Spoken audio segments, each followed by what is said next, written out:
good morning, and welcome to today's edition of Voices. I'm your host, Jermaine Abel. Uh, it's election season. Just a few days left before elections. Um, what are your thoughts on elections?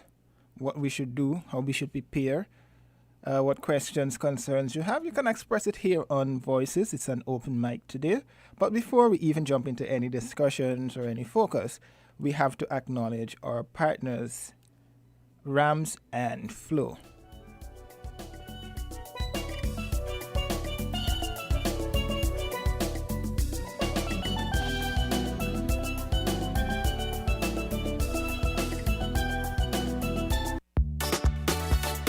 Rams is for you and me, giving back to community. Rams is for you and me, better for your family, better service, better price, better value, better choice, rewarding you for loyalty.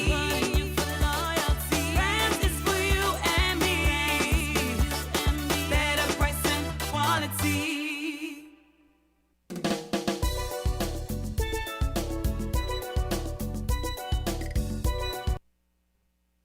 Flow's new combo plan, the people's plan. Got a new combo plan. You can call anyone, no matter which network you dey on. Just use your flow. I want a combo, but not for my belly. I feel me cell phone, so me call anybody. Call Mr. Man, call Granny. On the island, flow, come combo me. Yes, there is no need for to force no more. Cause it flow, come on, plan, you're paying less for Flow got a more. new combo plan. You can call anyone, no matter which network you dey on. Just use your flow. Dial star 129 number sign to activate your combo plan today.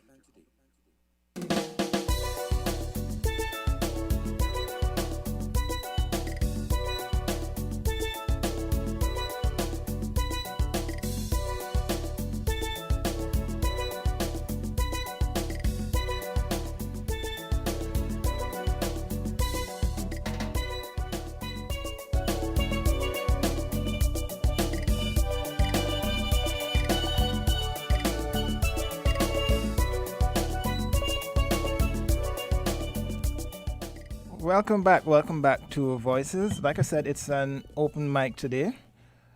Just share your thoughts. We're just about 2 days away from elections 2020. And I want to get from you, just for me to get the ball rolling here on When FM's Voices program. One side will lose, one side will win.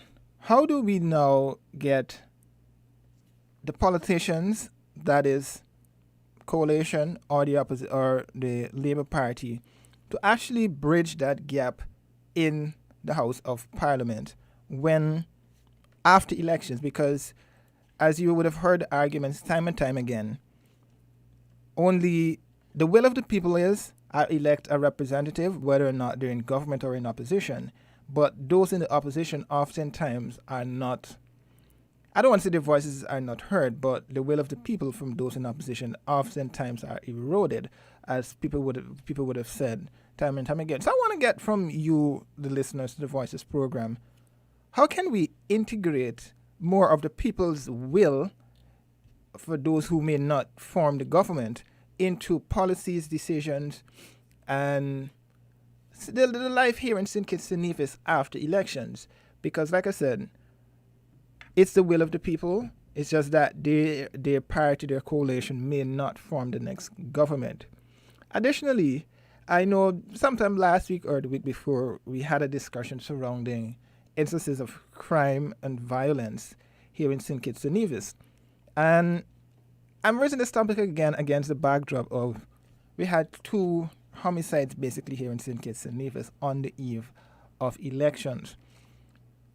Now, there's so many rumors going around surrounding what exactly transpired yesterday afternoon in Old Road, but we don't deal with rumors, so we are waiting the police statement on that specific incident. But how do we deal with this problem and actually get back to the root of that of this particular issue? Because, like I said, it has been quiet, it has been trending downwards, but at the end of the day, it's still here and it's still happening here in St. Kitts and Nevis. We go to the phone lines. Caller, good morning. Yes, good morning. How are you? I'm well. Okay, I've said this before and I'm going to say it again. I want to say to the people of St. Kitts and Nevis, I know we have election in a couple of days. Please, all these people that's making these fake Facebook pages and all these other social media fake pages, and posting negative things against one party or the other party, I think you should cease and desist from doing that. Like I said, we have a couple more days of election. Please go out and vote. The people of St. Kitts and Nevis have been complaining for years that the overseas voters always come and decide the election for them, and they can't decide for themselves. Well, now there's no overseas voters coming home to vote. They can decide for themselves what government they want. I want them to look around and see what progress each island has made and under what government, and then they could make up their mind and decide. I'm not here to promote one party over the other, but I'm telling them, don't let the fake information on the social media, whether it's Facebook, WhatsApp, and whatever other social media, be their guide to this election in electing a person to run the country. Okay? Okay, caller, I just want to get from you, how do you, or what more can we here in St. Kitts and Nevis do, that is our politicians, to integrate the people's will? That is, we would have seen, we know there's opposition, we know there's a government. How do we get the government to integrate and have more of an inclusion of the opposition into policy making and crafting legislation decisions for the will of the people? Because the will of the people is, I elect a representative, but that representative may not be in government. So to an extent, I'm being neglected. How can we deal with that issue? Well, what I could say to that is, I don't think, well, first of all, we're going to have to change our mindset. That's number one. The politicians going to have to change their mindset because it starts at the top. So not because I'm not elected means I can't get stuff done for my constituencies. So the mindset of the politicians have to change because it has to start at the top. And I think once we get that done, then maybe we can get both the opposition and the government, whoever is elected into government, to work together to get things done for the better of the country. So you think more consultations are needed with regards to when you're putting specific legislations forward? Of course, of course. Okay, Of course. and I just want to get your thoughts on the observer mission. We've heard a lot of debate recently surrounding whether or not we should have had more observer missions here in St. Kitts and Nevis to basically oversee the running of the elections. How do you see that we're only having basically, as of right now, indication that the churches and the Chamber of Industry and Commerce would be the ones recommended just to oversee the elections and the whole electoral process? But they really don't want to oversee it because they already came and gave a statement.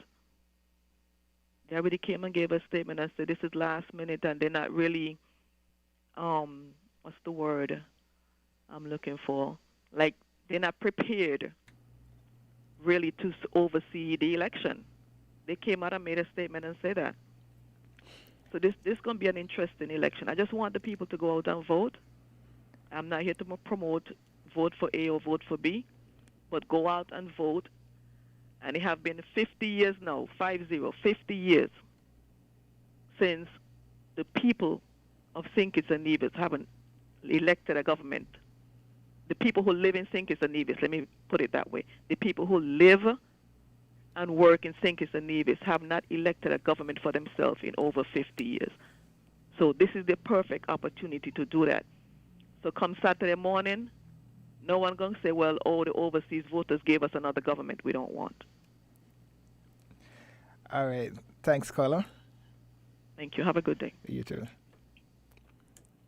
Well, the call was just sharing her thoughts on, or basically, she's urging people to go out and cast their votes. It's your constitutional right to exercise your franchise for whichever party you decide to go out and vote.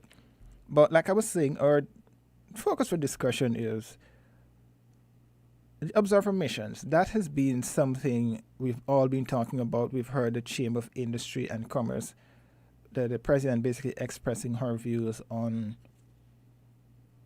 whether or not they're prepared to oversee the elections or acting as observers. And we also had a view from the churches in terms of the role they will be playing and would have played in previous elections.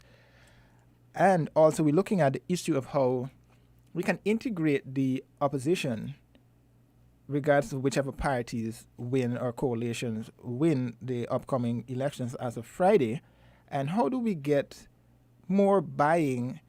We know we all have differing views in terms of which direction, which policies we think are good for St. Kitts and Nevis. But at the end of the day, how do we get both opposition and the government to go along in the same direction for the betterment of the people in St. Kitts and Nevis? And as somebody said recently, not have the opposition opposing for just the sake of opposing. We go back to the phone lines. Caller, good morning. Good morning, hello. Good morning. How are you doing? I'm well. We are listening to the discussion. And then you mentioned two things about how the opposition and their constituents can be accommodated. I think that's the essence of your question. Well, basically, what we're trying to get is how do we integrate an opposition into the policies of government rather than just being the government? Because whether or not the coalition Team Unity wins or the St. Kitts Nevis Labour Party wins, we have elected representatives that are going to come from both sides. But Right. how do we integrate both into the governing system of St. Kitts and Nevis? Okay, I think the first caller mentioned the mindset. You get me? I'm hearing you. Yeah, the mindset. And I agree with her because why I would agree with her is that what we are seeing happening is that the opposition, once in opposition, the opposition thinks that their role is to oppose, right? And I don't think they take into consideration the views and the opinions of the same constituents that they're talking about, their constituents. Because I'm an opposition member, I'm in parliament. And if everything the government proposes, you're opposing, you're not thinking of your constituents, really. You're more thinking of yourself as your party because you don't want to support the government so that people say, well, boy, he's supporting the government, and forgetting that whatever policy that might be set up or plans onto will benefit your constituents. So that's where the mindset comes in because too often what I found that is that the politicians, the opposition, they oppose. Regardless of what? They just oppose. And I don't think in their opposition they think of the constituents, those that they represent in parliament. Because, as you rightly said, when you're elected, if you're in the if you didn't win the election, if you got 40, let's say the winning candidate got 55% of the vote, and you got 46% of the vote, or 45%, that is a big chunk. But when you're in parliament, you still represent that 45%, whereas the government represents the 100%. You see? But what more often than that, what happens is the opposition, because of they're thinking about themselves and the party rather than the constituent, they'll oppose everything. Now, the other issue of the observers, I think I've observed elections here for a while, and to me, the overseas observers, it doesn't make any sense. Because they come in a day or two before the elections. Look at all elections from 2004, the amount of accusations we have heard about irregularities and all this stuff that went on. And at the end of the day, the observers, what they do, they go out on election day, they observe, they say, well, people voted, people didn't vote under any duress, so the voting was free and fair, and the election was free and fair. Not taking into consideration all the shenanigans and all the foolishness that went on before the election. They have no idea of what's going on. They're not on the ground.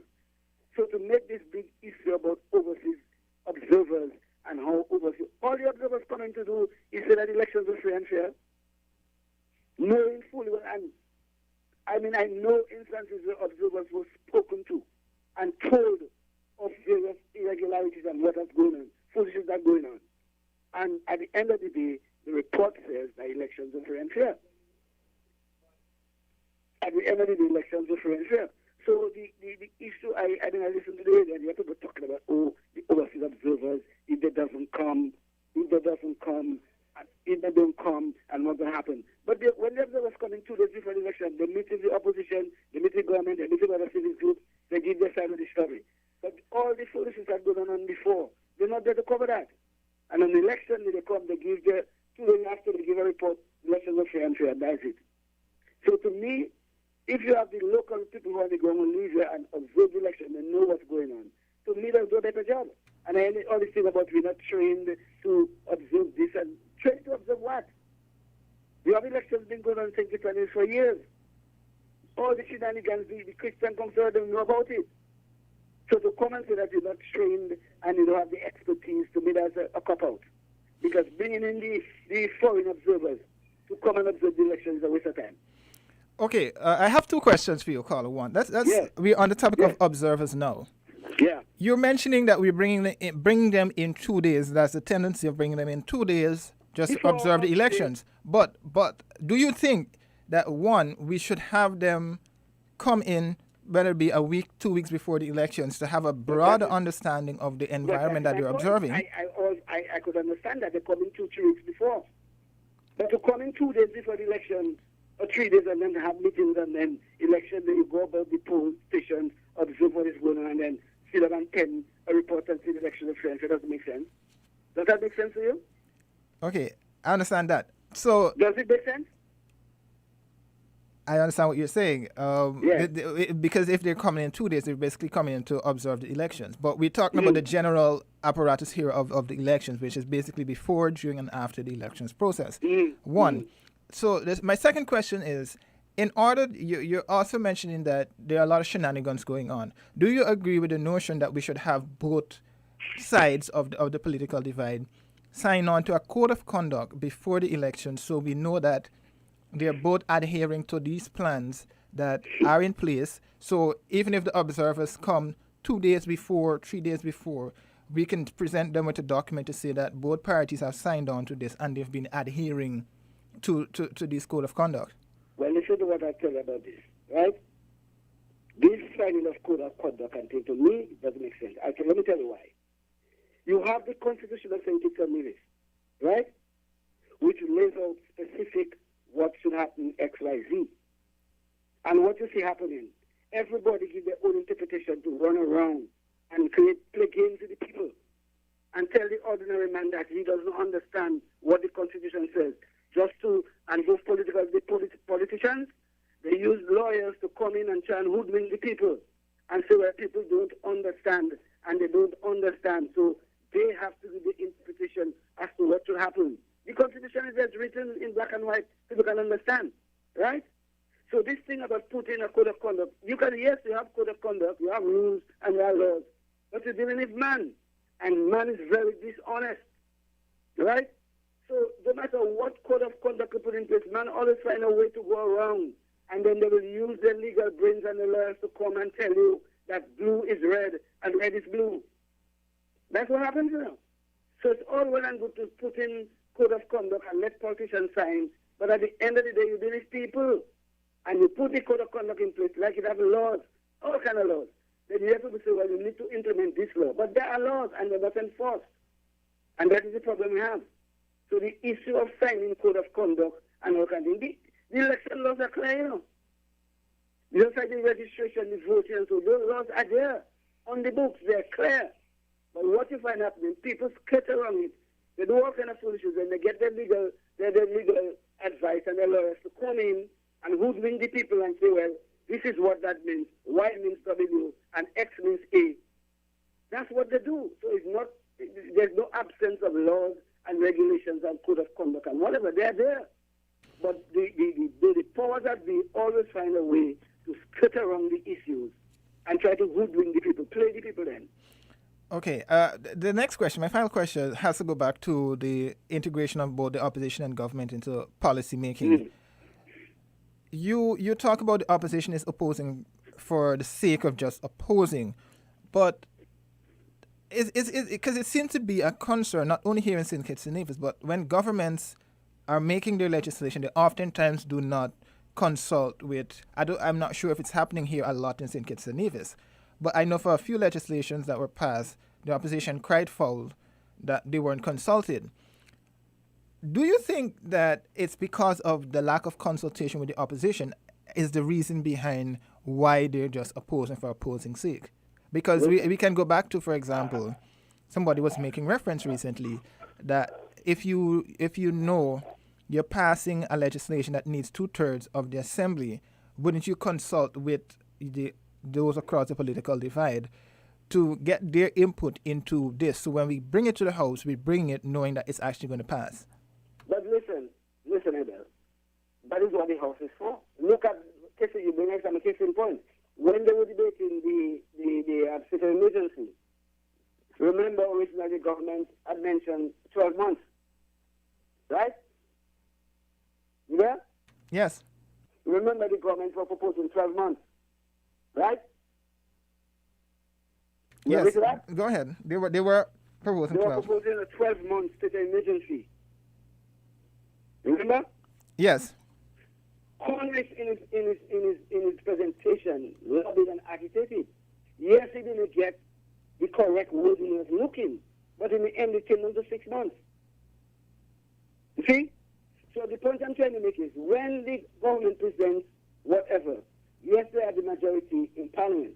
But if you have an opportunity in the Parliament to put forward and say, listen here, I think this is what should happen, and then you have a consensus and you could change. That is what it is. But the idea here about I don't know what they talk about, the confrontation, how you consult with the opposition before the Parliament. You decide you're going to present legislation to Parliament. It's put out in the public, as they say, they put it out and let get feedback and so. Then the opposition still have the opportunity to go to the Parliament and present their case. And more often than not, what you find, instead of coming to present their case to the Parliament and say, this is what we think should be included, they sit in the Parliament and use the government doing all kinds of stories that are irrelevant to the bill. We see it all the time, not just in St. Kitts and Nevis. So you see, they have the opportunity to, when the bill is presented, make their suggestions and try and ensure. If they might not always get what they ask for. But then if you ask for things which are glaring to the civil here, then that gives you more weight. It gives you more strength because people say, but here, did the opposition lobby for this and this big election and the government didn't take them on? Don't you think that will make no sense? That you use the opportunity in Parliament to put forward your amendments to the bills or whatever. Let the government don't take you on.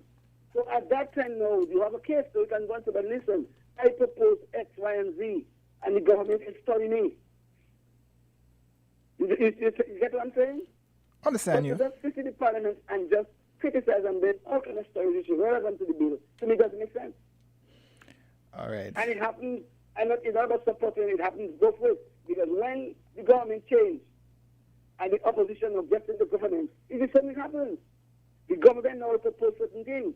Now the opposition instead they now look at the thing, try and look at the objectives and see what they can put in there to help. Which will be better for them in the end because people will say, well, yeah, this guy's working. But when you go into the Parliament and all in it cuss and make noise and say all kind of things, use people personally, things that are not relevant to the bill, then what do you expect to happen? Okay. All right. Thanks, caller. Thanks for sharing your thoughts. Well, that caller, just an engagement, just ask him a few questions based on his statements. But I'll just go quickly to the phone lines. Caller, good morning. Yes, how are you, man? I'm well. Yeah, the caller there made some good points. But to me, man, down there in St. Kitts and Nevis, I'm an overseas voter. And I'm happy that the overseas votes are not going to be participating this time around. It's so much talk and so much debate. And, the system is corrupted, man. And as far as what I can see, it's going to stay like that. It ain't no change going to come, bro. Ain't no change going to come because none of those politicians really want the true, decent change that they need to make. They have some persons talking about good governance and transparency, and all of those are the top issues for me that need to be addressed and need to make changes along those type of lines. But no changes is making along those lines at all. And, the elections just need to be free and fair, and the playing ground just need to be level. Those persons, be careful for what you ask for, because those persons that been running around saying that they don't want the overseas voters to come down and select the government, that's not pleasing to the locals, and they select the government and they're gone within 1 to 2 days right after the election. Well, now they're getting their wish.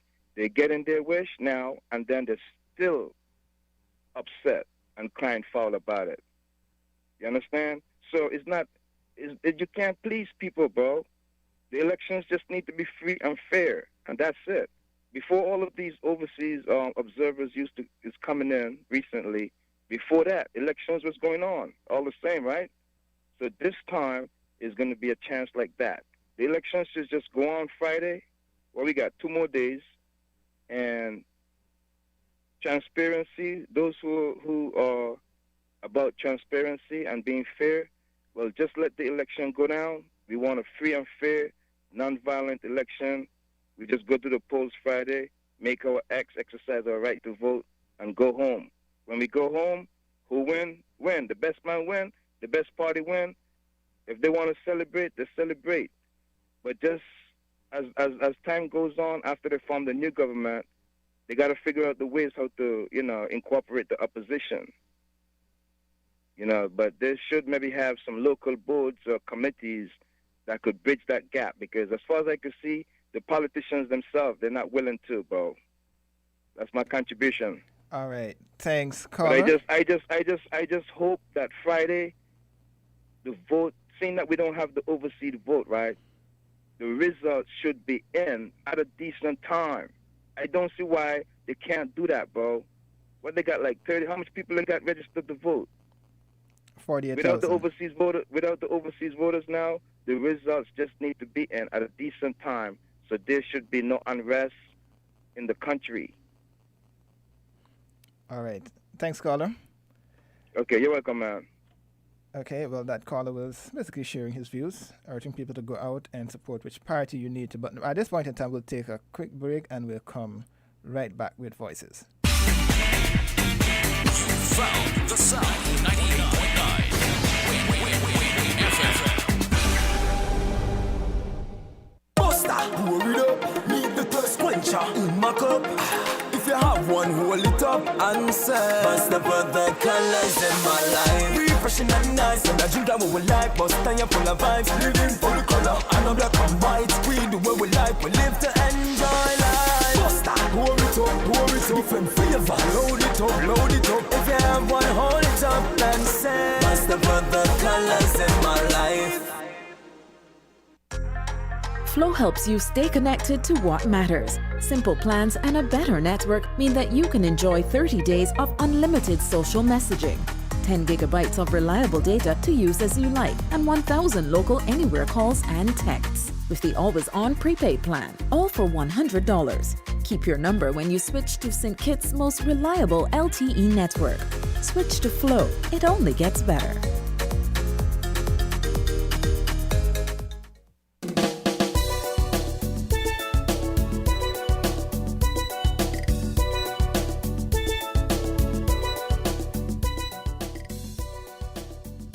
Welcome back to Voices. We go straight to the phone lines. Caller, good morning. Caller? I guess that caller wasn't ready. We go back to the phone lines.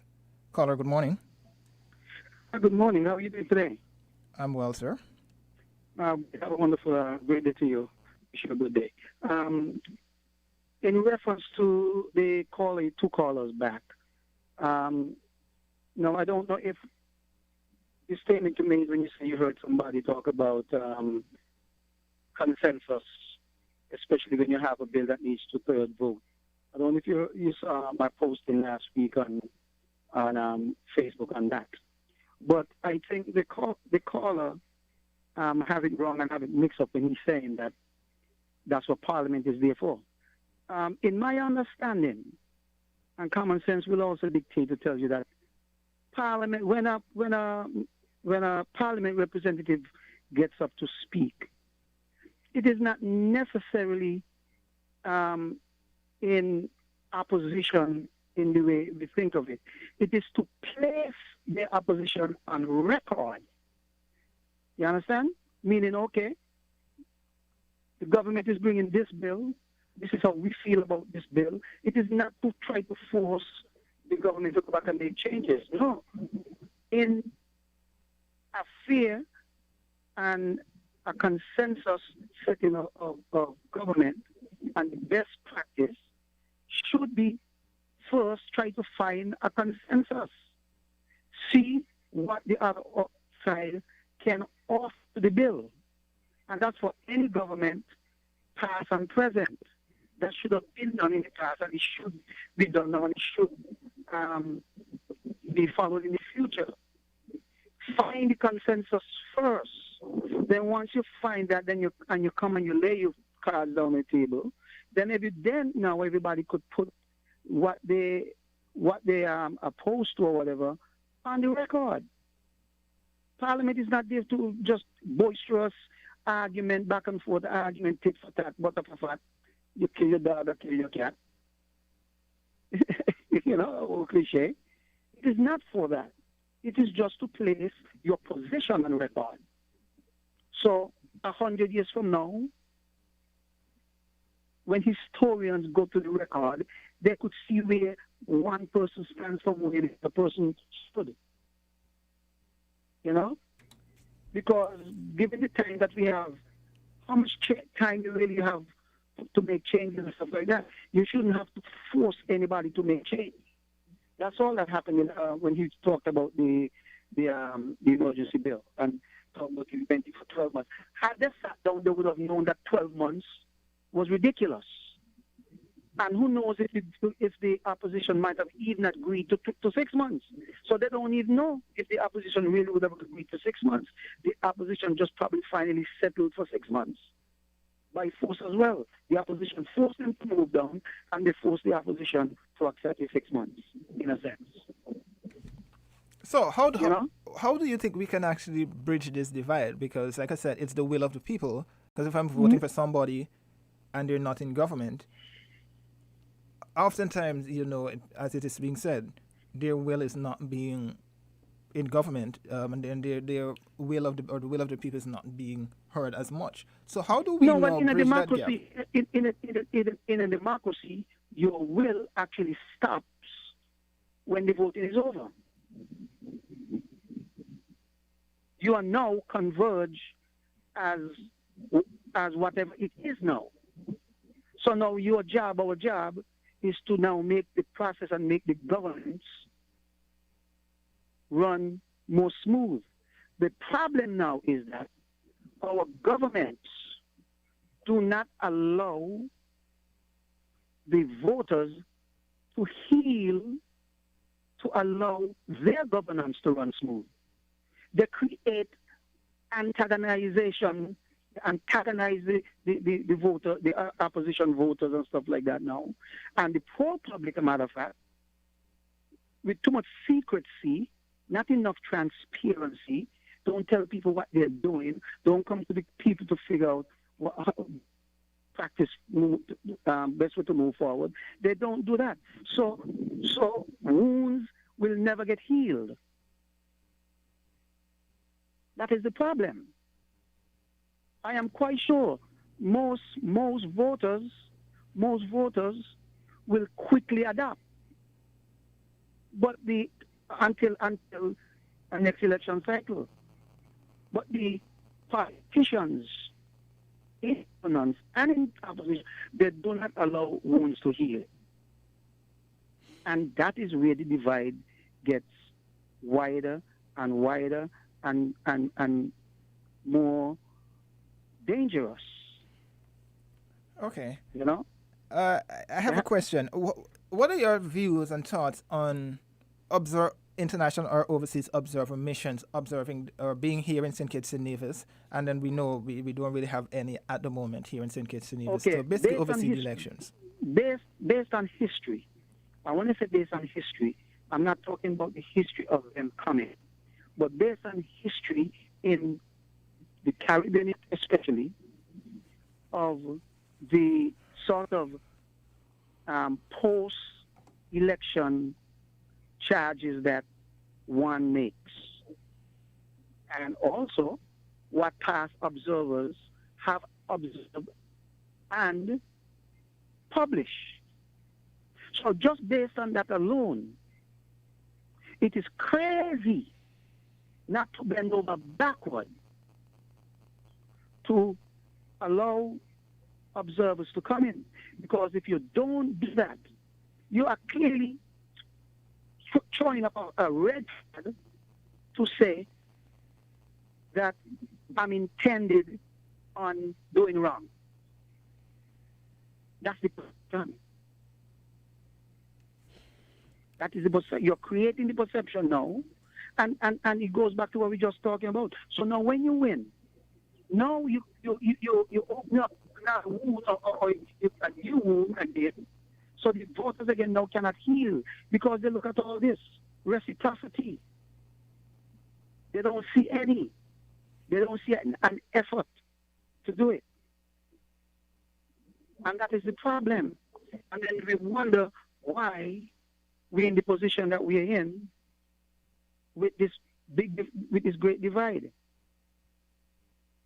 But when I'm at it, everybody's in my position. I am telling you, people, petitions, listen to me. Oh, I'm not going to say listen to me, because that's a little arrogant to me. Pay attention to what I'm saying and take heed. Do not allow this government to go back in office. It will be a big mistake because they have shown their colors. They have shown it. It is too nepotistic. Blatant nepotism in your face. Caller, you cannot allow this to continue. Caller, I understand what you're saying, but at this point in time, I really don't like to go down that road where we're saying nepotism and we're blaming you're open. You're asking about election and stuff. But caller, I answer. We can have a general discussion in that regard, right? But okay. If we're just gonna jump down to say this person put their family where when I'm here, I generally try not to go down that road. I did not say anything about family, eh? Nepotism right? is not But just family. If you look at the definition of nepotism. Yeah, but I understand that. But the family, general okay. insinuation that's been happening here in St. Kitts and Nevis, I generally try not to go down that road. But I understand what you're saying in terms of your views and having the people to go out there and so forth. You're expressing your concern with the current government. I'm about fairness, right? Mm-hmm. I have my preference, but rooted within my preference is fairness. Is fairness. As a matter of fact, I was not deeply vocal politically until I saw signs of treachery. That is when I really start getting real vocal, because I don't like those kind of things, because it is not good for the future of a growing nation. You know, it is not good at all. You know, and if we're going to condone that, it means that we are no better than the people who are doing it. Okay. All right, caller. I have to take a break now, so you can call in again before the first hour is complete. Thank you very much. I appreciate you allowing me to call in and state my views. You have a beautiful day. Good luck to everybody 2 days from now for the election. Good luck. All right, thanks, caller. The caller was expressing his views there, but we go and we have to pay our bills, so we'll hear from Rams and Flo. We're different. We're 98.9. 98.9. Win FM. Rams is for you and me. Giving back to community. Rams is for you and me. Better for your family. Better service, better price, better value, better choice.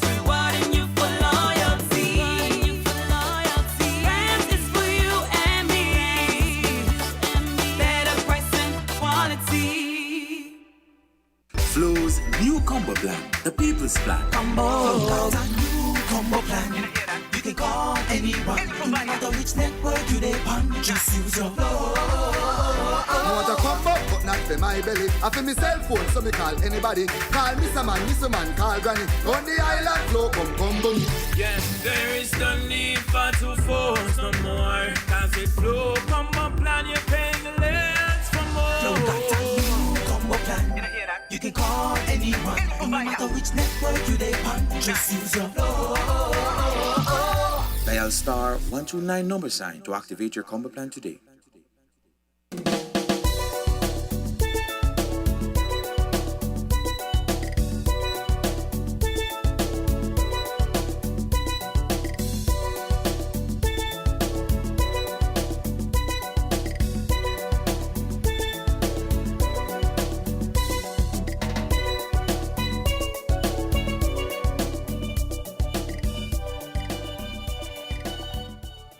And we go straight to the phone lines. Caller, good morning. Good morning. I think what is needed to get the kind of integration and inclusiveness that you are talking about is both constitutional and electoral reform, because that's what it's going to take to institute the necessary changes. I think some weeks ago a member of the clergy offered a solution which is tantamount to a form of proportionate representation, so that all those who are elected have some say in governance. Okay, so the power shifts away from parties and more to the elected representatives. And that really is what would be representative of the will of the people. All right? We shouldn't continue this winner-takes-all system, where half of the voters are looked after and the other half that gets the crumbs. With regards to overseas observers, I think their presence cannot harm the process, and it's good that our elections are sanctioned and certified free and fair, rather than there being endless litigation and our elections are decided on in the courts.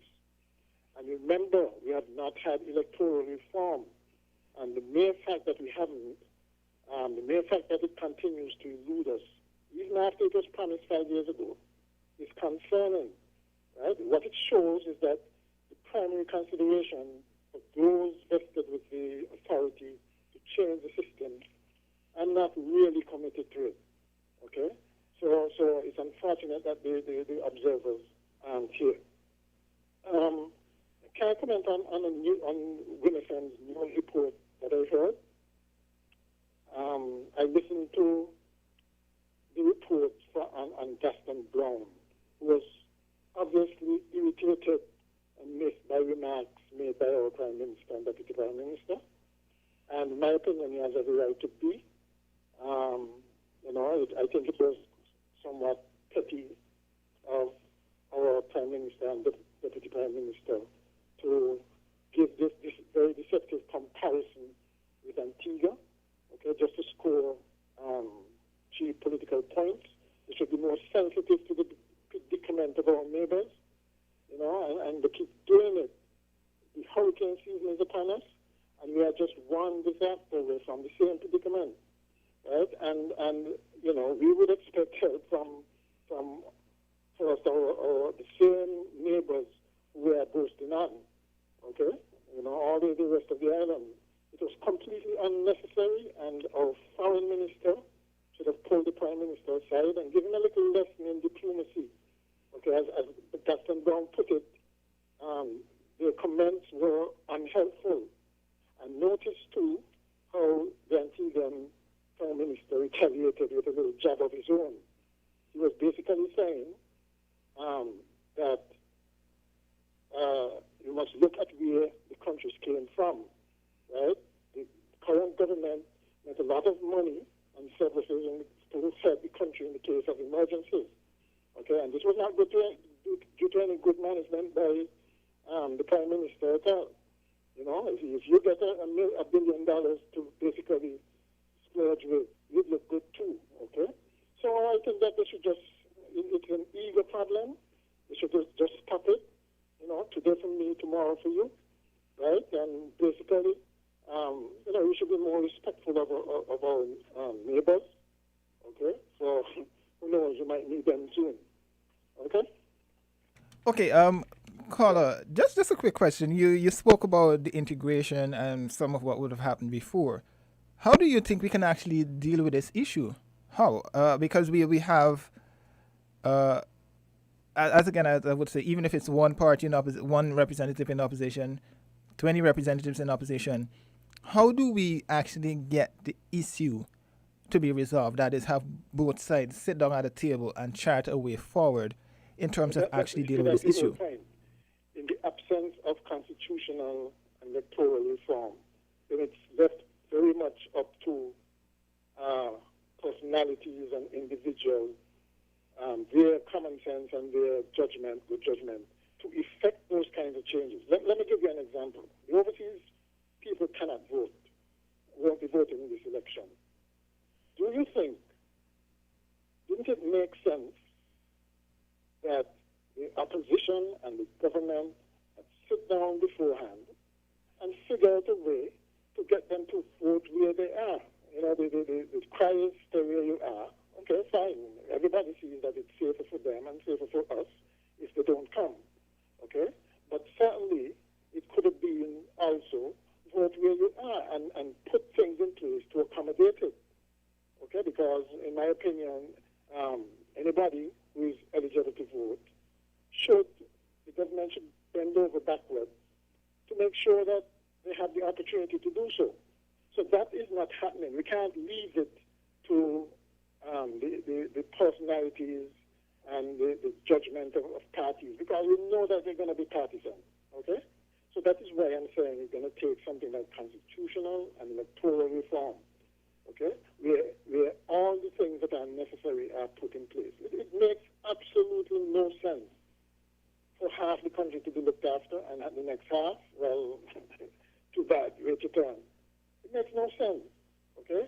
And so effecting it, getting it into effect, it should have been on the manifestos, as a matter of fact, right?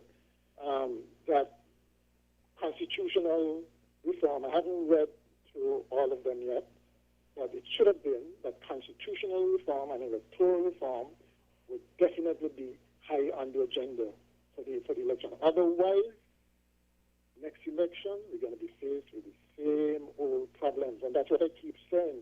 I notice your reluctance or your reticence in getting involved with things like nepotism and good governance, integrity, and that sort of thing. But these things matter, right? How you govern matter. Your character and the characteristics of the representatives matter, right? Because those are translated into actions that affect the whole country, right? So I understand that they can be controversial, but they need to, every voter has to look at those things in making a decision as to how to vote, okay? They have to, otherwise you're going to be spilling top in the mud. Every election cycle, you're going to be dealing with the same problems, okay, all the time, and there will be no solution. All right. Thanks, caller. Well, the caller basically summed it up there. We have just about 2 or 3 minutes before we take a break and bring you the headline news. Well, we don't have any callers right now. So what we'll do, we'll go pay some bills and head straight into the news. 98.9 Win FM. Buster, pour it up, need the thirst quencher in my cup. If you have one, hold it up and say, bust the other colors in my life. Refreshing and nice, and I drink that what we like. Bust time full of vibes, living for the color. And I'm black and white, we do what we like. We live to enjoy life. Buster, pour it up, different flavor. Load it up. If you have one, hold it up and say, bust the other colors in my life. Flow helps you stay connected to what matters. Simple plans and a better network mean that you can enjoy 30 days of unlimited social messaging. 10 gigabytes of reliable data to use as you like, and 1,000 local anywhere calls and texts. With the always-on prepaid plan, all for $100. Keep your number when you switch to St. Kitts' most reliable LTE network. Switch to Flow. It only gets better.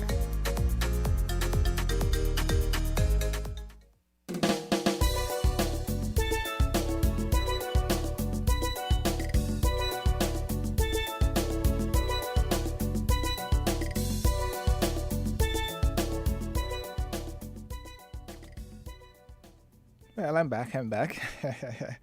Well, basically, we were just discussing for the better part of the first hour. We'll just take this last caller very quickly. Caller, good morning. Can you keep it a bit short? We're about to break for the headline news. Yes, morning, Mr. Evil, morning to all the listeners. I made a very short. What we want you to do, for me, before the program ends, want you to get in touch with the lady that win her seat over in Nevis and find out from her if she gets correct. Can you do that for me, Mr. Evil? Well, I'll try. I'll try to see if I can get her to just give us a Try quick... hard. I will try. All right, Mr. Evil? All right. Do that for me, please. All right. Thanks, And caller. then maybe say me get back to you afterwards. Okay, that's no problem. Okay, good. Well, like I said, I'll try to see if I can bring up Miss Stapleton Simmons during the second hour of the program, but I really have to run right now. It's time for the headline news, and that comes up right now. You found the sound. 98.9. Win FM.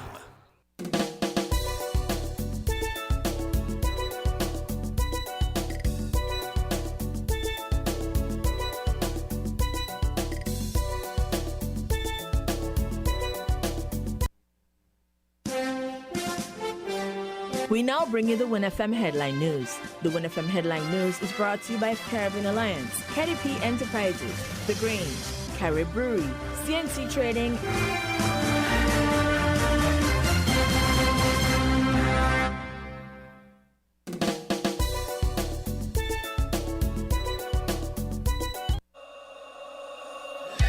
Without limits, happy and free. The skin you're in with no apology. The one to seize the day. Grab an LLB. Live, love, be. With LLB. Live, love, be. Live, love, be. Be who you know you can be. Grab an LLB. Live, love, be. Angostura, lemon, lime, and bitters. Live, love, be. Maybe it's the way the brilliant gold liquid reflects our sunshine, or how the bright blue of its label mirrors the clear Caribbean skies overhead.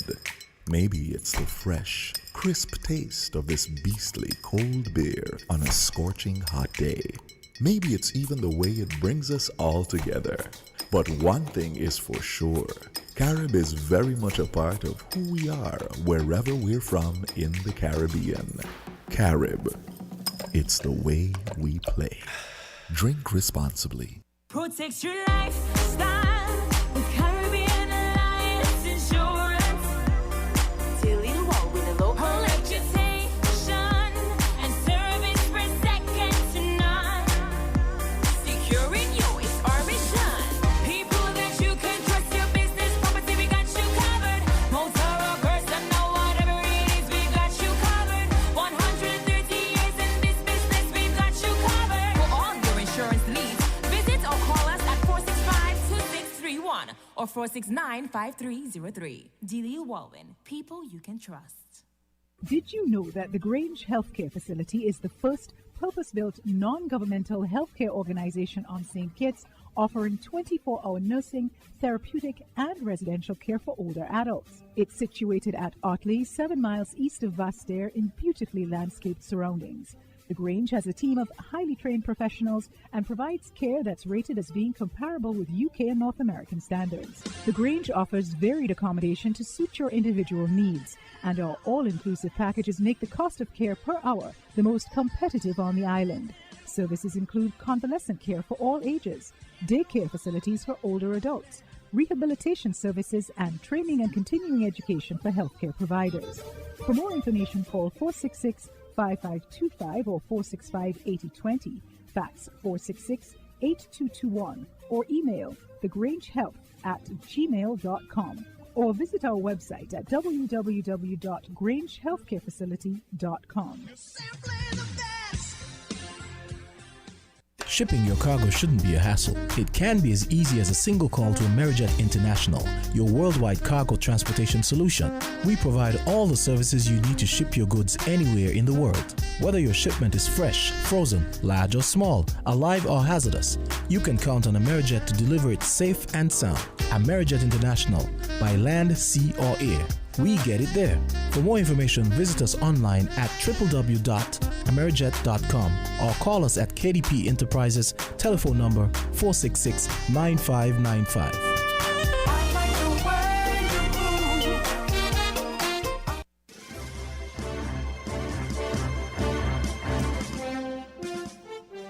Prime Minister Timothy Harris, warning his supporters that they are people trying to divide Team Unity, has urged those who may be wavering to vote for the coalition candidates because of him. Dr. Harris, at a virtual meeting Monday, took aim at those thought to have been former colleagues, labeling them the master and the puppet and bitter old men who have gone back to their, quote, vomit. If you like the Prime Minister, you vote for every member of the team. Don't let them get between us. Don't let them pick and choose. I don't like that candidate. I don't like that other one because they want division in the ranks of Team Unity. Tell them they're voting for a government, not one individual. They're voting for the team. Yes, you are voting for the team. So when you hear the master and the puppet on radio tonight talking about people mustn't vote for this candidate and that candidate, don't bother with them. They are bitter old men. Can't go to sleep at night because their heart is corrupted with bitterness and vengeance. And that is why they've gone back to their vomit. Shame on those people. The alliance leader suggested that there are what he called a lot of bad men ganging up on the Team Unity government. Dr. Harris said has performed miracles. It must be forward ever and forward together with Team Unity. Tell them very clearly we are not going back to Denzil Douglas and his old wicked ways. This is what the election is about. And that is why you're finding a lot of bad men suddenly coming together, as it were, ganging up on the Team Unity government that has performed miracles in St. Kitts and Nevis in the last 5 years. We have been working for you. And the evidence is everywhere. What a wonderful job we have been doing on behalf of all the people of St. Kitts and Nevis. Sean is right. If you are honest, whatever your party affiliation, you cannot deny that the best performance ever in the history of politics has come from the Team Unity administration. Meanwhile, one of the Labour Next Gen election candidates going up against Timothy Harris in constituency number 7, Leon Natta Nelson, is suggesting that he will unseat Dr. Harris in Friday's election. Nelson, noting that the people in constituency 7 are the ones who will decide, is apparently convinced that they will favour him at the polls. Is it I'm going to give Mr. Leon Natta a chance because he has come and presented a roadmap of progress and prosperity to the people of constituency 7 versus a man who goes and says nothing to the people besides he's from Tabernacle and that people are going to vote for him. I am quite comfortable knowing where I started, knowing where I am, and in the people's minds, that Leon Natta Nelson is the focus of them because they want to go forward with an opportunity to advance themselves and their family. Let me put it another way for you. Dr. Harris has held that constituency for a number of terms, isn't that correct? Yes, that's quite factual, yes. Which means he's been able to do what it takes to remain there. What I'm asking is, you as a newcomer, what will it take for you to be able to loosen the screws that are holding him there and convince people, convince that constituency that Leon Nathan Nelson is the man for number 7 today? What will it take? Remember, the coin has two sides. You just said that he has been there for 30 years, so he knows what to do to try to remain there. But the opposite of the coin as well is that he also have done what it takes for people to remove him. He have done everything in his power to demonstrate to the people that they no longer should support him. That is also a fact. But Leon Natta have, from the day of I've been been in the conversations of being the next political candidate for the St. Kitts Nevis Labour Party, have done everything and demonstrated to the people progressively that I will come with new ideas, innovation, leadership, responsibility, accountability. And I have generated a manifesto that demonstrates that I have been in touch with the constituents and put this as part of the plan going forward in several areas for development. Timothy Harris haven't done that. He hasn't done that. So you're convinced you can defeat him there? I have publicly stated on other radio stations, on other platforms, that I will defeat Timothy Harris by 75 votes. An optimistic Leon Nathan Nelson, Labour's hopeful in constituency number 7, which has been held by the incumbent Dr. Harris for a number of terms.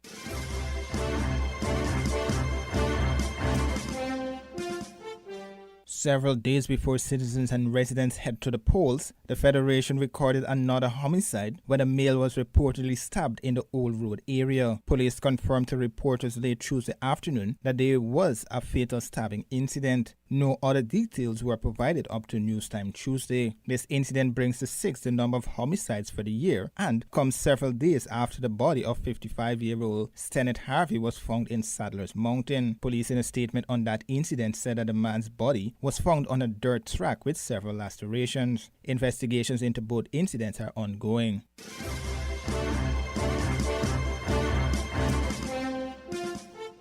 With citizens and residents expected to go to the polls on Friday, 5th June, concerns are being expressed over low voter turnout. Incumbent Representative for Constituency 8, Eugene Hamilton, is urging all to go to the polls to exercise their franchise. Speaking at the Team Unity Coalition's manifesto launch Monday at the St. Kitts Marriott Resort, Hamilton pointed to his party's accomplishments as a need for the people to go to the poll. Today, we see as we roll towards the date of elections, there are some persons who are falling prey, believing what isn't true, and some of you are refusing to believe what is true.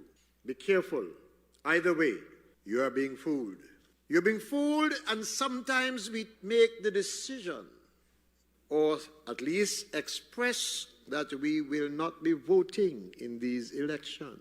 Concerns were being expressed by many in society about getting the young people to turn out and vote. How to get young people to vote was one of several topics discussed on Monday's edition of Voices with the St. Kitts Nevis Youth Parliamentary Association. Is it that young people don't want to be involved in politics and the democratic process? Is that true or not? To some extent, it is the furthest thing from the truth in my estimation. Because while for some persons they may opt not to vote on polling day, they do participate in politics and debates and so forth. But as far as polling day and voting, some persons have expressed to me that they don't intend to, because as far as they can see, it's the choosing of the lesser evils and also choosing from nothing, from... Yeah. I think young people are interested, but I think we're asking the wrong question because they could be interested but still don't want to participate, because we have to understand them opting out or voting on this coming Friday is also politics. they're a demographic that does not want to. There's a reason behind them not voting, and we should study that reason. And I think we coming out of this discussion will touch based on that. But I think it's false, and we need to study why they're not voting. I think that young persons are interested in politics. However, we see that there's this notion that if you're not boisterous or if you're not like avidly involved on the platforms, that you are not interested. But there are some young persons who are actually genuinely interested in the politics, but they're just not interested in the way in which we go about traditional politics. I think that's the definitely have to say that young people are interested in politics, but I think at times they are kind of hushed down because you're young, you don't know what you're saying, and so sometimes it hits a different way, and that they prefer to talk to people their age about politics as opposed to openly discussing it. And as Carissa was saying, that they don't appreciate the way that it is conducted, and so they are sometimes turned off by the public politics per se, but behind closed doors, they're really interested in the policies and the decisions that are made. Meanwhile, Mr. Hamilton suggested that people should move away from what they can achieve and focus more on what is best for the country. I say to you who are hesitating about voting in these elections, that it is time for you to recognize that you must not judge the day or these days by the harvest that you reap, because that is what is putting doubt in some of our minds. But judge each day by the seeds that you sow. Because if we continue to think about what we reap, we lose sight of how this country has grown over the past 5 years. And once you lose sight of that, you hesitate, and you say sometimes, I am not going to vote. But I say to you today, those of you who are hesitating, you have to tell me, do you want this place to return to the day when our debt was strangling this very nation, denying persons their increment who work for government? Eugene Hamilton will face the St. Kitts Nevis Labour Party's Dr. Terence True.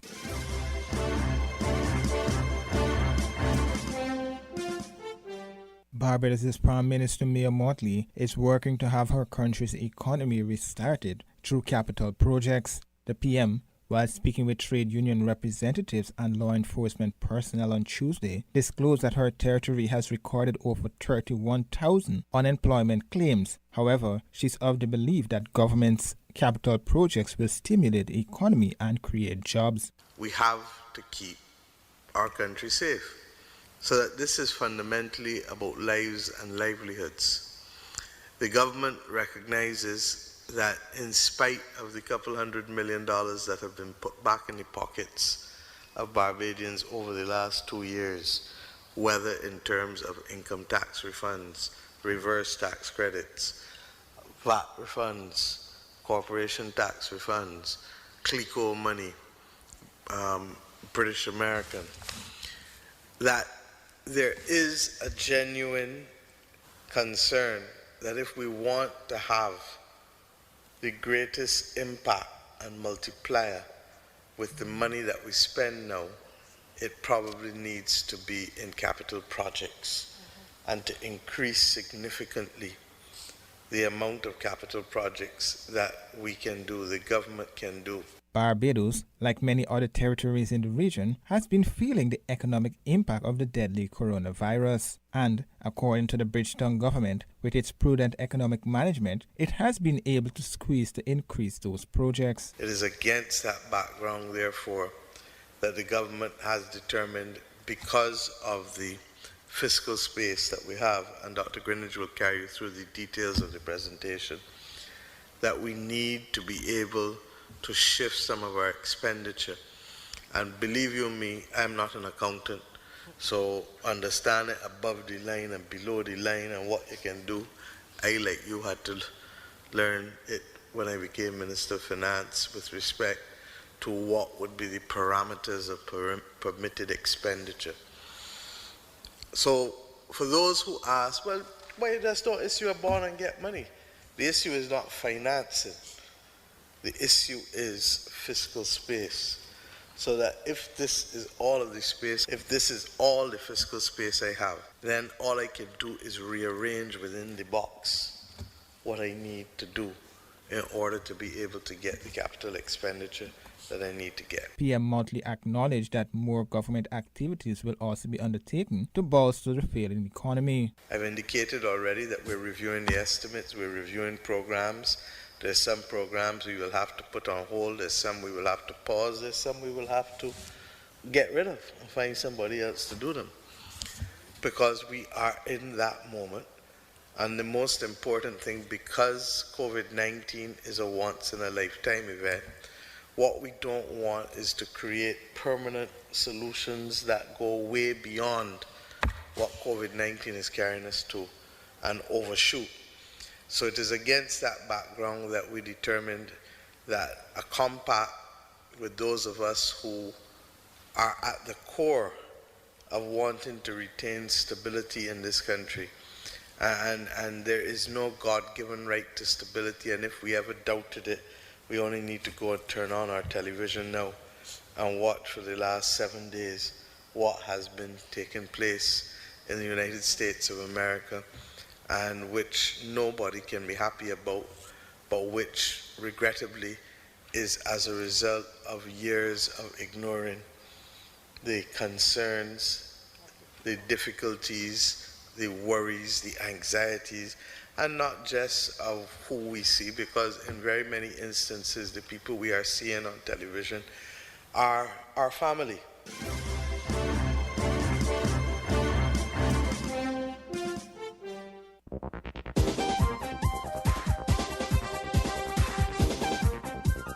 This is the Carib Update News Service. I am Wendy Chateau reporting. General elections called for Anguilla for Monday, June 29. This is the big story we're tracking at this hour on Newsbreak for Wednesday, June 3, 2020. Details to this and more straight ahead. Now for the details. Anguillans will vote in general elections on June 29. It will be the third election in the region during the month and during the ongoing COVID-19 pandemic. The Anguilla vote will follow the recent elections in Suriname and Friday's coming elections in St. Kitts.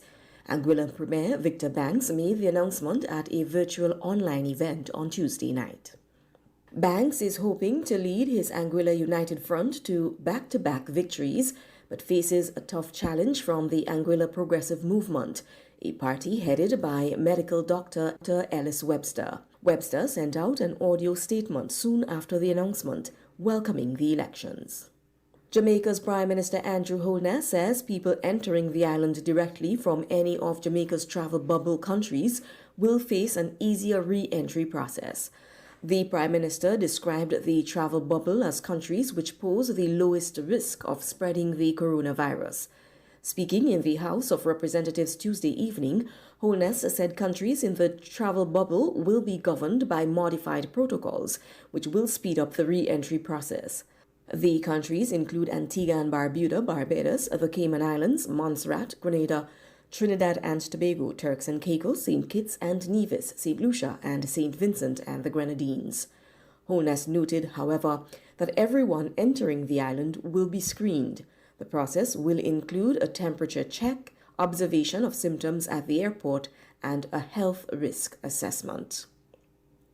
President of the Jamaica Teachers Association, Owen Speed, has resumed his call for the Andrew Holness-led administration to immediately put a stop to all experimental emergency response virtual teaching.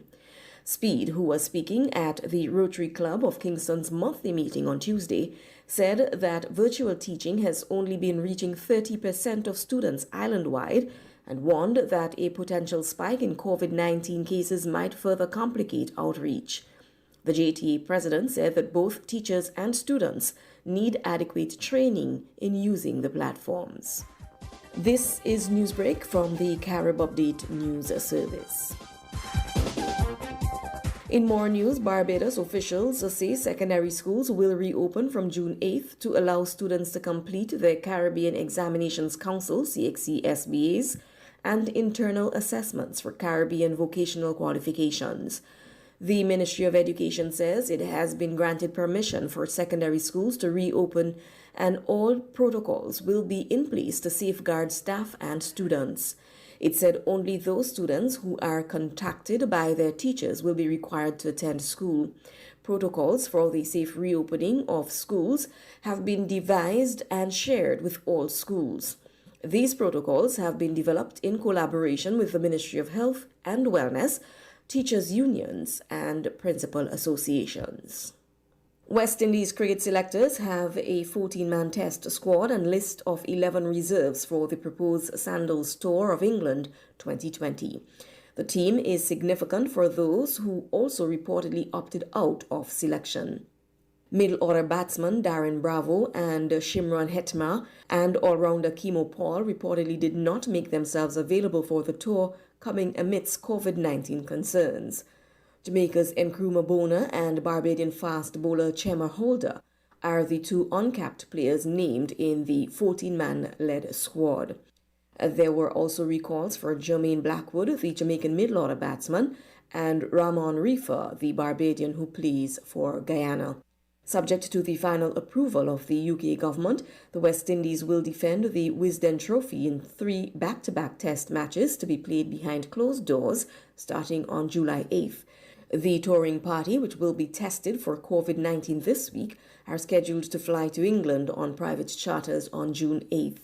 Shannon Gabriel, who is recovering from injury, is named in the reserve 11-man squad that will also go to England as backup.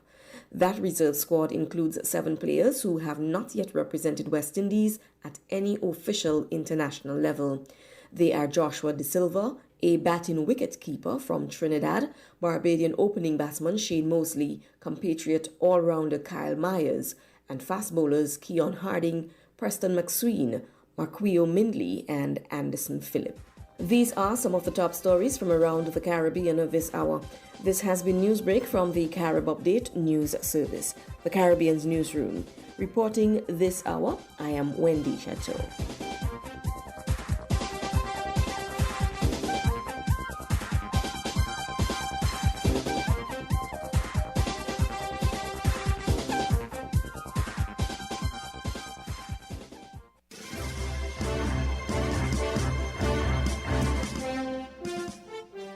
Funeral services for George Floyd are scheduled for next week in his hometown of Houston. And yesterday, a massive crowd, and I mean massive, estimated at 60,000 people, marched in the city to pay tribute to him. Among them were members of Floyd's family. And Janet Chamberlain is in Houston this morning, and she was at that march yesterday. Janet, good morning. What was it like? Tony, good morning. The sheer size of the crowd that filled the streets of downtown Houston on Tuesday was unprecedented, more than double what organizers had expected. So large, it could have almost filled the football stadium here. It was loud, at times it was angry, but it was peaceful. It's as if a small city descended on the streets of downtown Houston. If we don't stand up, we won't be able to be heard. A melting pot of colors and ages. No peace! Marching side by side. The crowd is great. All multicultural, different ages, peaceful, passionate, together. Led by members of George Floyd's family and city officials, this was a call to action. I'm here to support everyone who's out here, and I think there needs to be change.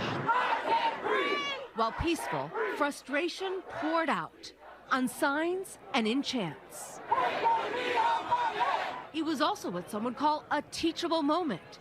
Generations of families here together. We can bring our kids out here and ask for justice in a peaceful way. So that's why I felt safe enough to bring them out here to protest with us. Organizers underestimated how many people would show up, saying maybe 20,000.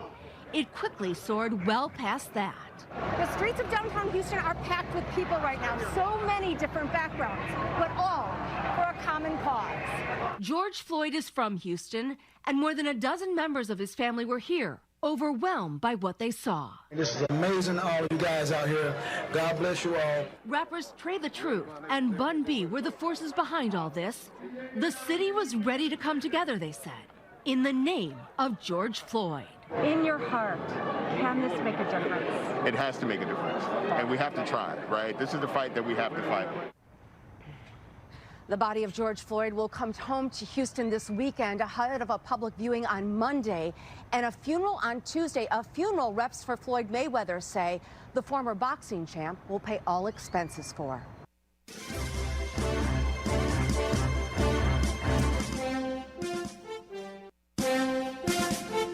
That was the Win FM headline news, brought to you by KDP Enterprises, Caribbean Alliance, Carib Brewery, CNC Trading, The Grange. Shipping your cargo shouldn't be a hassle. It can be as easy as a single call to Amerijet International, your worldwide cargo transportation solution. We provide all the services you need to ship your goods anywhere in the world. Whether your shipment is fresh, frozen, large or small, alive or hazardous, you can count on Amerijet to deliver it safe and sound.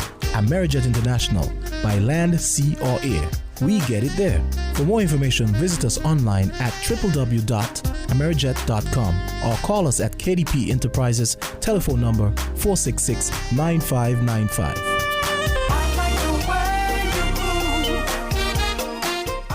Did you know that the Grange Healthcare Facility is the first purpose-built non-governmental healthcare organization on St. Kitts, offering 24-hour nursing, therapeutic, and residential care for older adults? It's situated at Otley, 7 miles east of Vastair in beautifully landscaped surroundings. The Grange has a team of highly trained professionals and provides care that's rated as being comparable with UK and North American standards. The Grange offers varied accommodation to suit your individual needs, and our all-inclusive packages make the cost of care per hour the most competitive on the island. Services include convalescent care for all ages, daycare facilities for older adults, rehabilitation services, and training and continuing education for healthcare providers. For more information, call 466-5525 or 465-8020, fax 466-8221, or email thegrangehealth@gmail.com, or visit our website at www.grangehealthcarefacility.com. Protect your lifestyle with Caribbean Alliance Insurance. Daily low with a low reputation and service for second to none. Securing you is our mission. People that you can trust, your business, property, we got you covered. Motor or personal, whatever it is, we got you covered. 130 years in this business, we got you covered. For all your insurance needs, call us at 465-2631 or 469-5303. Dealey Walwyn, people you can trust. Maybe it's the way the brilliant gold liquid reflects our sunshine, or how the bright blue of its label mirrors the clear Caribbean skies overhead. Maybe it's the fresh, crisp taste of this beastly cold beer on a scorching hot day. Maybe it's even the way it brings us all together. But one thing is for sure, Carib is very much a part of who we are wherever we're from in the Caribbean. Carib, it's the way we play. Drink responsibly. Without limits, happy and free. The skin you're in with no apology. The one to seize the day. Grab an LLB, live, love, be. With LLB, live, love, be. Live, love, be. Be who you know you can be. Grab an LLB, live, love, be. Angostura, lemon, lime, and bitters. Live, love, be. Found the sound 98.9 FM.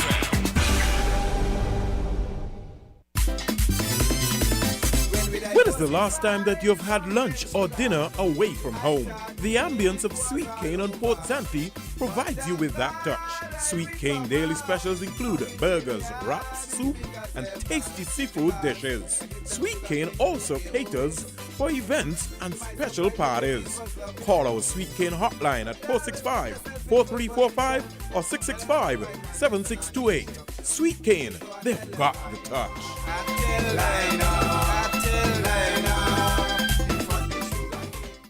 This is your local weather forecast brought to you by Sweet Cane. Local weather forecast for St. Cat's and Nevis, valid up to 8 a.m. tomorrow, Thursday, 4th June. Synopsis: a moderate to fresh wind flow generated by a surface high pressure will prevail across the area for today and tomorrow. Low moisture levels will keep showers activities at a minimal. Today's weather, partly cloudy with a 20% or slight chance of showers. Tonight's weather, partly cloudy with a 20% or slight chance of showers. Winds are east 19 to 33 kilometers or 10 to 18 knots and gusting to 52 kilometers or 28 knots. Seas 1.2 to 1.8 meters or 4 to 6 feet. Small craft operators should exercise caution. Today's sunset 6:43 p.m. Tomorrow's sunrise 5:36 a.m. This has been your local weather forecast for St. Cat's and Nevis, valid up to 8 a.m. tomorrow.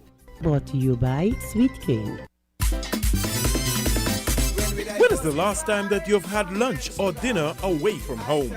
The ambience of Sweet Cane on Port Zante provides you with that touch. Sweet Cane daily specials include burgers, wraps, soup, and tasty seafood dishes. Sweet Cane also caters for events and special parties.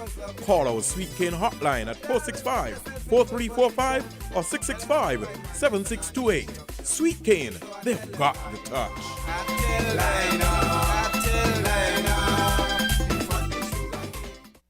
WINN is 98.9. 98.9 is Win FM.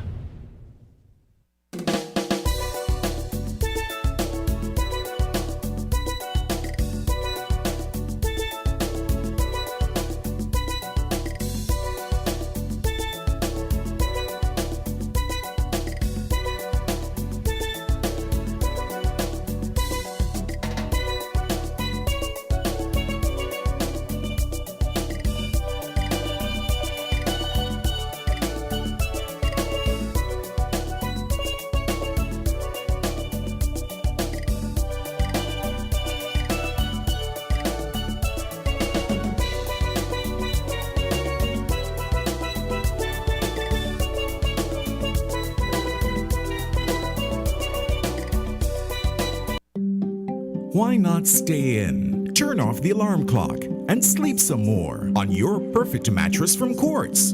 For the widest range of mattresses from the world's best brands, the best value guaranteed. Shop today and let our sleep experts help you to decide on the best option to suit your needs. At Quartz, we don't just sell mattresses, we're offering you the best night's sleep. So, sleep in a little on your new mattress from Quartz. Quartz, bringing value home. Flo's new combo plan, the people's plan. Combo. Sometimes a new combo plan. You can call anyone, no matter which network you dey on. Just use your Flo. I want a combo, but not for my belly. I feel me cell phone, so me call anybody. Call Mr.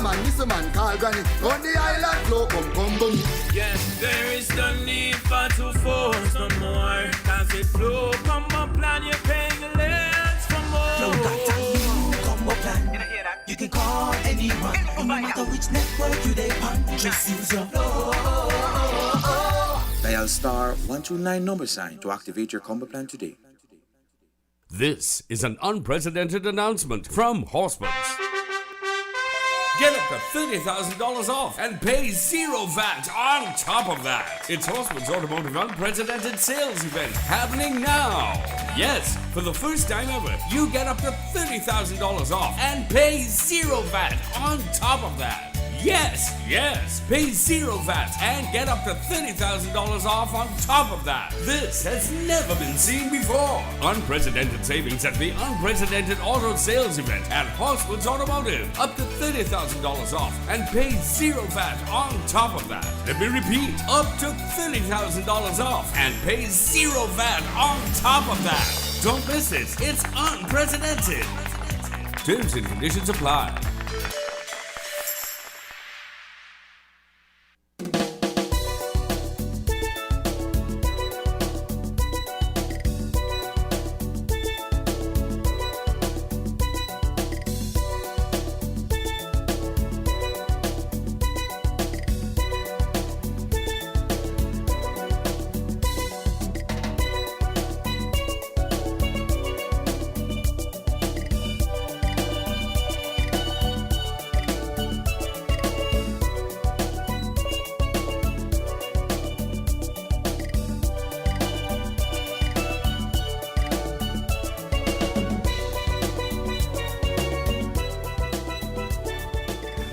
Good afternoon, welcome back. This is the second hour of Voices.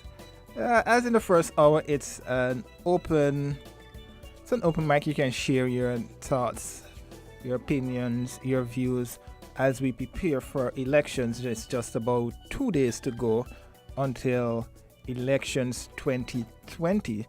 And as we've all been saying, and you would have known, especially those who are in the position who would have voted before, it's your constitutional right to do that. And for those persons, especially those young first-time voters, do go out and exercise your franchise rather when it comes to voting here in St. Kitts and Nevis. But like I said, it's an open mic, and in the first hour we basically took a look at elections. So they would be an opposition, they will be at government. But how do we integrate those in opposition into policy making and decision making from the government's perspective, bridging that gap here in St. Kitts and Nevis? Because from time and time again, people keep saying, what role has the opposition been playing? That's not only from 2015 to 2020, but elections gone by. But we will bring you a bit of a commentary from the St. Kitts National Youth Parliament Association. And we'll continue with the discussion when we return from that. But like I said, in the first hour, we took a look at that as well as the observer mission. Should there be an observer mission here in St. Kitts and Nevis for elections 2020, and what role they should play, whether or not they should come in early to see the process before, during, and after elections, and then submit a report, recommendations on their findings here in St. Kitts and Nevis. And also, we took a look about another idea was thrown out there of crime. We know we had 2 homicides recently, one yesterday and one about a week ago or thereabout, here in St. Kitts and Nevis on the eve of elections. So how do we really get to the root cause of this problem? I know we started that specific discussion last week here on Voices, but how do we actually deal with that specific issue? We know crime has been trending downwards, at least for 2020, so that's a plus. But like I said, it's an open mic. You can share your thoughts, your views on what's of interest to you here in St. Kitts and Nevis, and maybe you can touch the 3 topics that I threw out there. But at this point in time, we'll hear from the St. Kitts National Youth Parliament Association here on Voices. The following is a commentary by Jalen Munzak of the St. Kitts National Youth Parliament Association, dated June 1st, 2020. Youth voice and youth participation in the electoral process and the upcoming election. While the participation of all societal groups is the cornerstone to building a healthy democratic state, the focus today is to remind you, the youths, that our voice and participation in the electoral process and this upcoming election wields tremendous power. Remember that although a majority vote is sufficient to gain power, The authority and consequent power of the government to fulfill its mandate is not the same if a government is elected by a majority of voters representing a limited percentage of the total number of citizens. Therefore, we encourage you to go out and participate in the electoral process. Let your voices be heard and make those changes you would like to see in our democratic society. There has been a lot of commotion about our low turnout at elections. A lot of us, including myself, doubt that our votes would make any significant difference. It is not that we do not have any political interests or concerns, but rather we are forced to believe that we are not mature enough to speak for ourselves. And even if we do vote, it is someone else, often older, who is orchestrating our decisions. Our relatives and friends' association with a specific party continues to be the primary influence in our decision-making capabilities. And there is absolutely nothing wrong with being influenced by your loved ones, but it should not be done to the extent where your input is non-existent. I understand how it feels when making such big life-changing decisions. It's a lot of pressure. However, do not abstain from voting as you give up your ability to exercise your political franchise and weaken our political integration as youths. Without your input, our sector of society will continue to be underrepresented. As such, the elected persons will take care of the people that it represents. We must remember that democracy is the government of the people, elected by the people and for the people. That's why voting is the right of any individual that is not only guaranteed but should be exercised. According to John Lewis, an American politician, the vote is precious. It is the most powerful, non-violent tool we have in a democratic society, and we must use it. Notwithstanding, there has been a lot of electoral advocates pleading with us to ensure that we vote on June 5. However, I want to add a crucial aspect that everyone seems to overlook. Ensure that you get as much information to make an informed decision. Scrutinize each party's manifestos, ask your representative questions, and listen keenly to the speeches at the rallies, but try not to get caught up with the political machinations. Your vote is unique to you and you alone. And voting is never the end. Democracy still continues, as we must keep the elected officials accountable throughout our voice. And for those of you who may be ineligible or simply do not wish to vote, your voice and participation is still important to our empowerment. You can get engaged in peaceful political demonstrations, volunteering, join non-governmental organizations like Sniper, or even for social media. Do not ever think for even a second that your voice does not matter. Representative decision-making at all levels allows us to positively contribute to the greater development of our country. Our collective voice strengthens as we influence legislators to finally focus on priorities that we feel are important. We also raise expectations by showing that we are mature enough to have an intellectual discussion and make an informed vote. Before I end my commentary, I would like to leave a few words by Kofi Annan, 7th Secretary General of the United Nations. No one is born a good citizen. No nation is born a democracy. Rather, both are processes that continue to evolve over a lifetime. Young people must be included from birth. A society that cuts itself off from its youth severs its lifeline. It is condemned to bleed to death. So please, I implore you to go out on June 5th and vote for an individual that represents and identifies with your struggles. Let your voices be heard for your numbers and community involvement. Thank you.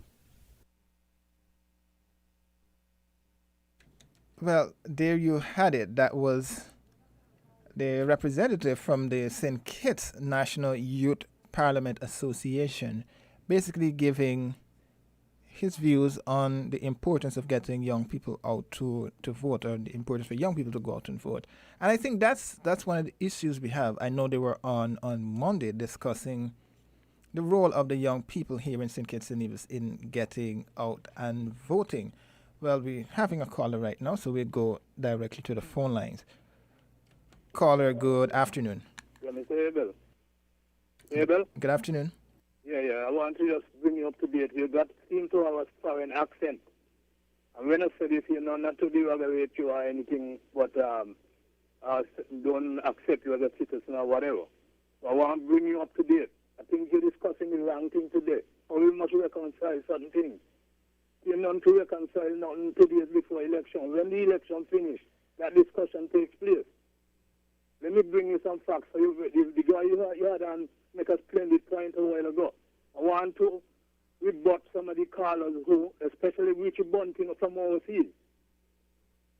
It's like the little small youngster that made the contribution there a while ago. Say you need good information to make informed decisions. Let me give you got a calculator with you? No, but go ahead, make your point.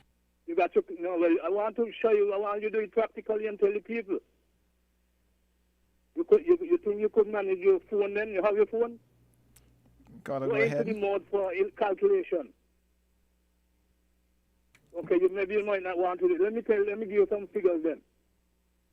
Denzel Douglas, when he was, the problem in St. Kitts is that St. Kitts had to contend with the Labour Party and the right and a rebel Denzel Douglas. The right and I don't know how to put it. Denzel Douglas and Labour is the problem in St. Kitts. When Denzel Douglas now had them things they say going to pay now. We had a national debt of $3 billion. $3 billion. And that is the same time when St. Kitts had access to the most money ever in any government in St. Kitts. As a matter of fact, the money Douglas had to use was enough for as many as 20 years government undertakings. I want to give some figures. Douglas went to the IMF and so on and had a debt of $3 billion. Let me put some figures to you. If you know the formula for interest and so on, when you're going to compound a figure, so for instance, okay, they said the national debt would not be off before 2020.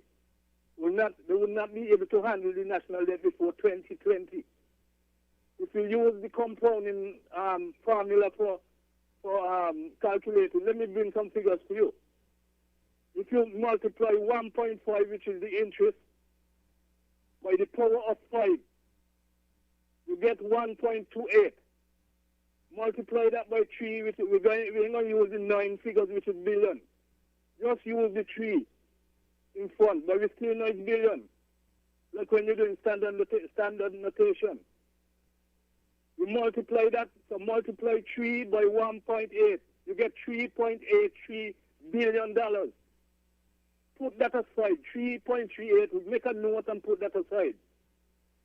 Timothy Harris went in government. The way Timothy Harris approached the economic situation is the exact proper and proficient and efficient thing to do.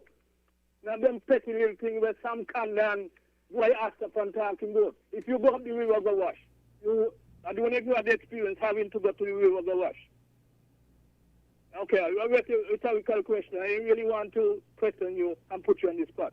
If you go up the river to wash, but when you don't wash all your nice suit and your jackets and your tie and your everything, but you notice you miss a sock, you're going to say, went up the river go wash? So because Timothy Harris now running the country, and he take the different approach, the proper approach, financial, fiscal management, interspersed with, well, I'm going to use the word interspersed with surplus and deficit budget. That's the best thing for the country. That's the approach to economic development. In Timothy Harris's case, I use the word deficit and thing, but he ain't had no damn deficit for the year, for the 5 years. Sorry to use the expression. Okay, I'm going to give you back some figures again. Timothy Harris finished the national debt, bring down the national debt to less than 100, less than a million. Now, I'm going to give some calculation, using the same formula, but the power going to be 3 this time. Since you do it, let's be free and do it in 3 years. You multiply, when you get 1.5 knots to a power of 3, you get 1.16, using 3 significant figures. You multiply that when you get that by 3, meaning the $3 billion again, which is in a sense like the principle for if you're going to get a loan. The 3 we're using all the time is like the principle. So when you do it in 3 years, you get 1.16. Multiplied by 3, you get 3.4 billion. Let us be fair. Okay, well, since the one when we had 3.83 would have gone to 2020. Let us be fair and cut it down now and subtract 3.47 from 3.83. The answer you're going to get is 0.36 billion. 0.36 billion is $36 million. So Timothy Harris saying it already just by his approach to the occasion. Just by his approach to the occasion, Timothy Harris would have saying it $36 million. Okay. Caller, no. I want to ask you a couple of questions. I allow you to do your calculations and provide your maths and everything. Yeah. One, going back to your analogy that you use. Yeah. At what point do you, if you're part of my team, stand up to say, look, you're spending more than what you have, and we need to stop it at some point in time? Yes. At what time? At what point do we stop to say that? Well, that is a question you should ask Denzel Douglas when I got him. Timothy Harris hasn't reached that stage yet. Yes, but caller, you must acknowledge that he was part of the government for 20 years, for 18 of the 20 years. That's why he had to leave. After he did, Caller, I don't know if I can highlight something. That Denzel Douglas, who used to oppose Dr. Simmons in the House all the time because he got a deficit budget for the budget session. And just a small amount, sometimes 16 million and something like that. Douglas went in government, and since Douglas in government, every budget Denzel Douglas put on the thing, it's a deficit budget. Well, caller, that one I cannot fully substantiate, so I wouldn't go along that.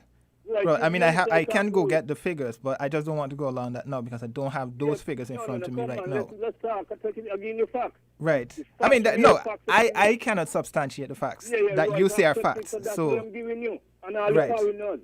Right.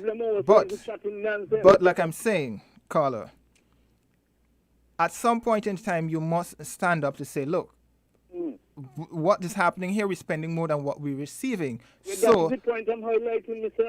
Abel. That's the point I'm highlighting. Caller. Yeah, I understand what you're saying. You're giving your views, but all I'm saying is... No, the views are telling you. Denzel Douglas was the finance minister for 20 years, barring 1.5 years. And the only time that the country budget... So caller, if you're in a family and you have a family and somebody in your house stands up to say, look, Dad, you're spending more than what you have. I tell you, Mr. Harris said reach to that stage. Mr. Harris said he's spending more than what he has. I'm not saying that I'm not saying that, but you were part of... Okay, what I'm saying is you were part of the government for so many years. Yeah. Did you stand up to say, look, you're spending more than what you have? Yeah, and as a result... Coming to with Labour people, according to the religious minister you had in the program the other day. When you see the thing then we used to go on, especially with Labour, not one of them will say, oh God, man, that's not right. Not even that they will say. Neither Sam Kanda, who depend on government all through his entire no, caller, we're not calling any names, we're just being practical here, but you're right. I cannot substantiate that he was dependent on... any That's government what at this people point in time. So, the government looks after some dead have there were babies. okay, sorry, but I had to let that caller go. He's making some comments. One can be easily researched, but then he's also going along in a direction of which I cannot substantiate. I mean, he's been doing what many callers did. You share your opinions, but keep it within the realm of not having to bash anybody. I know we're having a discussion. You're saying that Dr. Harris has been prudent in his fiscal management of the nation's economies. Dr. Douglas was basically whatever it is he's claiming spent monies willy-nilly. But at the end of the day, you have to look at the figures and, be practical. If I'm part of a household that is basically spending money willy-nilly, you have to come up to say, look, this is what it is, and you have to stop at some point in time. But not standing up and acknowledging that this is wrong does not really give credence to the fact that you're now coming forward to say something completely different. But we go back to the phone lines. Caller, good afternoon.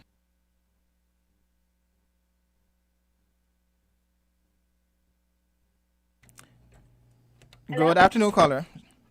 Yes, good afternoon. I'm listening, right? And this last caller, he make a lot of sense. You asked him a question about if you're in a family and the son stand up and say, Dad, you're spending too much, more than what you have. Dad will probably tell you, go sit down and you're working the money. Remember that Douglas said they used to look me, I'm not a fan of Timothy Harris and them because for me, they were there with Douglas, and I put a lot of what Douglas did at their feet, and he and Sam. But at least when they came out, they came and apologized to the country. But in any case, Dad will tell you to go sit down, and Douglas said when he used to do a lot of his thing, he used to wait till when they gone to lunch to make a lot of babysitting.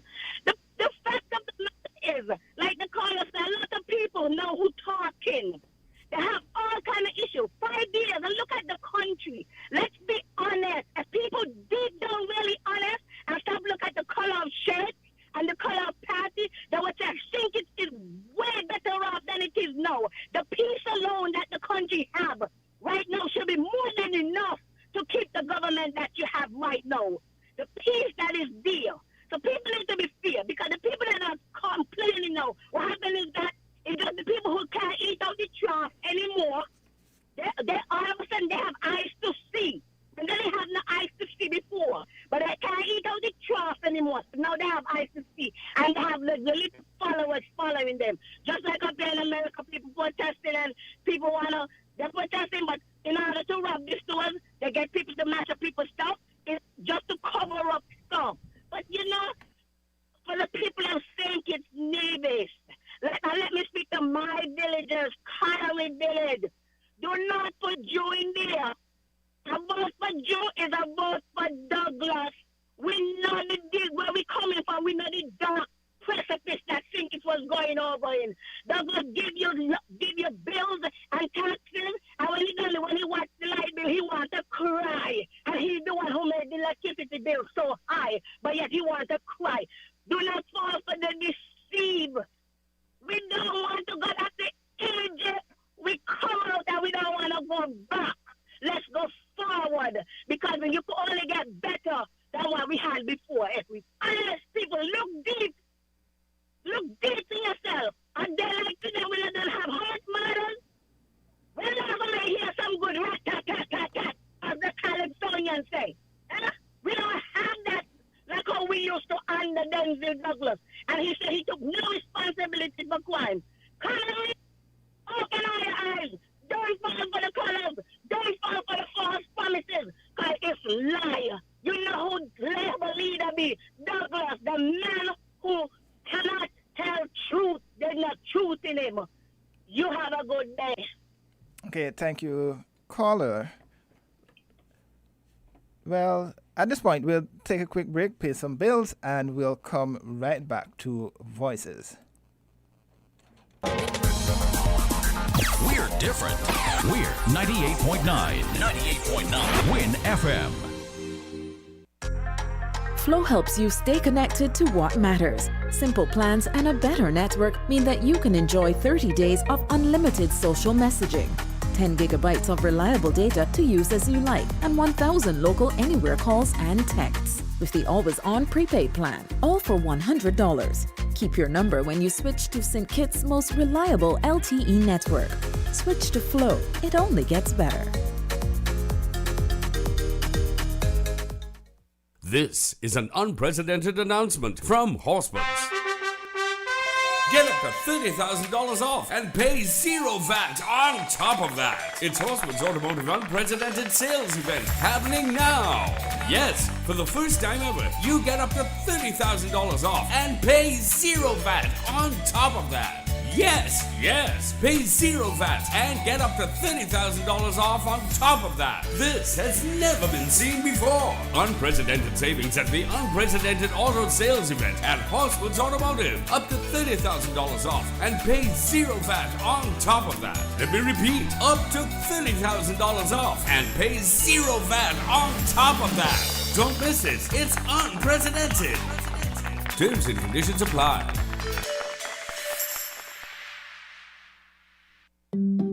Why not stay in? Turn off the alarm clock and sleep some more on your perfect mattress from Quartz.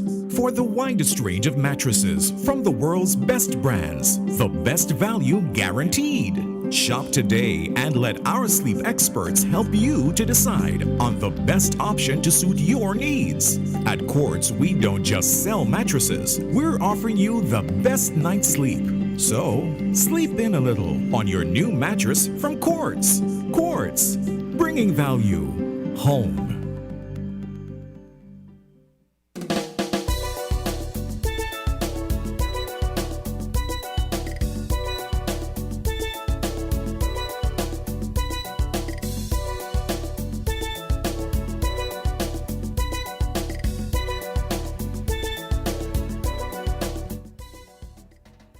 Good afternoon and welcome back to Voices. I'm your host, Jermaine Abel, and we go straight to the phone lines. Caller, good afternoon. Good afternoon. Good afternoon, caller. Yes, I just want to put in my 2 cents here, and I just want to let everybody in St. Kitts and Nevis that Prime Minister Harris is the best person right now to lead our country, and I ask them to go out and put Team Unity back. We all know he was there with Douglas and them. But he come to the people, especially to farm people, and we all join with him, and we form a unity government. And anyway, unity, go out and vote. Do not fall for these promises. While Douglas, them coming about $3,000 per household, not in the great America, giving $3,000 per household. We live in the Virgin Island, and they're getting $250 for credit for light bill. So I don't know where they're coming up with these. The stimulus package, they're getting everybody $1,200. So people, I don't fall for these promises. They just want to get a foot in, and that's it. Remember the days, people. Take sleep and remember death. Do not fall for these kind of empty promises. Please. Some people, PLP, Douglas Labour System, I go out and vote Unity.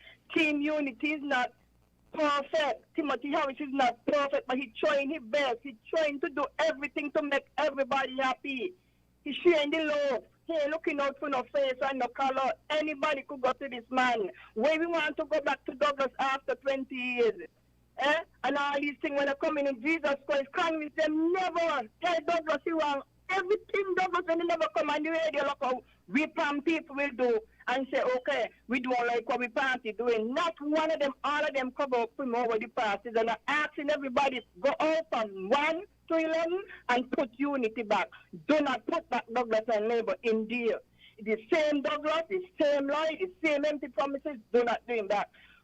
One time he tell some people go land, and when they go to the church, they go look for the land with paper, no land there for them. We can't afford to take on this kind of thing, Mr. Please. I think it's going good in spite of all. These lot of people coming on and trying to mislead about Coleman, Timothy and his family. Timothy and his family have to live like me and you and anybody else. And that is all I'm telling you. One good term deserve and I don't fall for no stupidness right now. Forward ever, backward never. Unity again, Harris again. 5 is greater than 20. Bye. All right, thanks, caller. Well, she seems to be a very strong supporter of the government. She's explaining why she thinks the government should return. And we go back to the phone lines. Caller, good afternoon. Yeah, unity again, man. Unity again. One good term deserve another. Timothy Harris is best equipped and best knowledgeable and best all-around leader right now for St. Kitts and Nevis. I'm just putting my 2 cents in, and I'm putting my my encouragement for the people of St. Kitts and Nevis to go back out there Friday and put Team Unity back in. The country is going really good, and nobody can deny that. Nobody can. St. Kitts and Nevis is doing real great right now. The people just need to stay the course. Okay. We just need Friday to come around so we could go to the polls and make that mark and come home and celebrate. Okay. You know, at the last minute, some persons are coming with all type of okey doke. It's not going to work. They're trying to sway the voters. They're trying to talk stuff about people have doubts in their mind, not to go to the polls. You know, I listened that those youth parliamentarians that was on the other day. Some of those persons that was on that panel, they don't know what they're talking about. Labor need to consider getting a new leader. They should have come with a new leader right now, but after they get defeated Friday, then they're going to be more shambles because they're going to scramble to try to get their party organized. They should have come with a new leader right now. Douglas had his turn. These youth parliamentarians that you're all trying to bring up, they need to realize. Caller. I don't agree with your criticism of the young people. They were basically sharing their views on how we should get more young people out to vote. One of the issues that has been... Okay, hold on, caller. One of the issues we have found, and it's not limited to St. Kitts and Nevis generally, is that young people are asking for a place, whether it be in politics or at the table.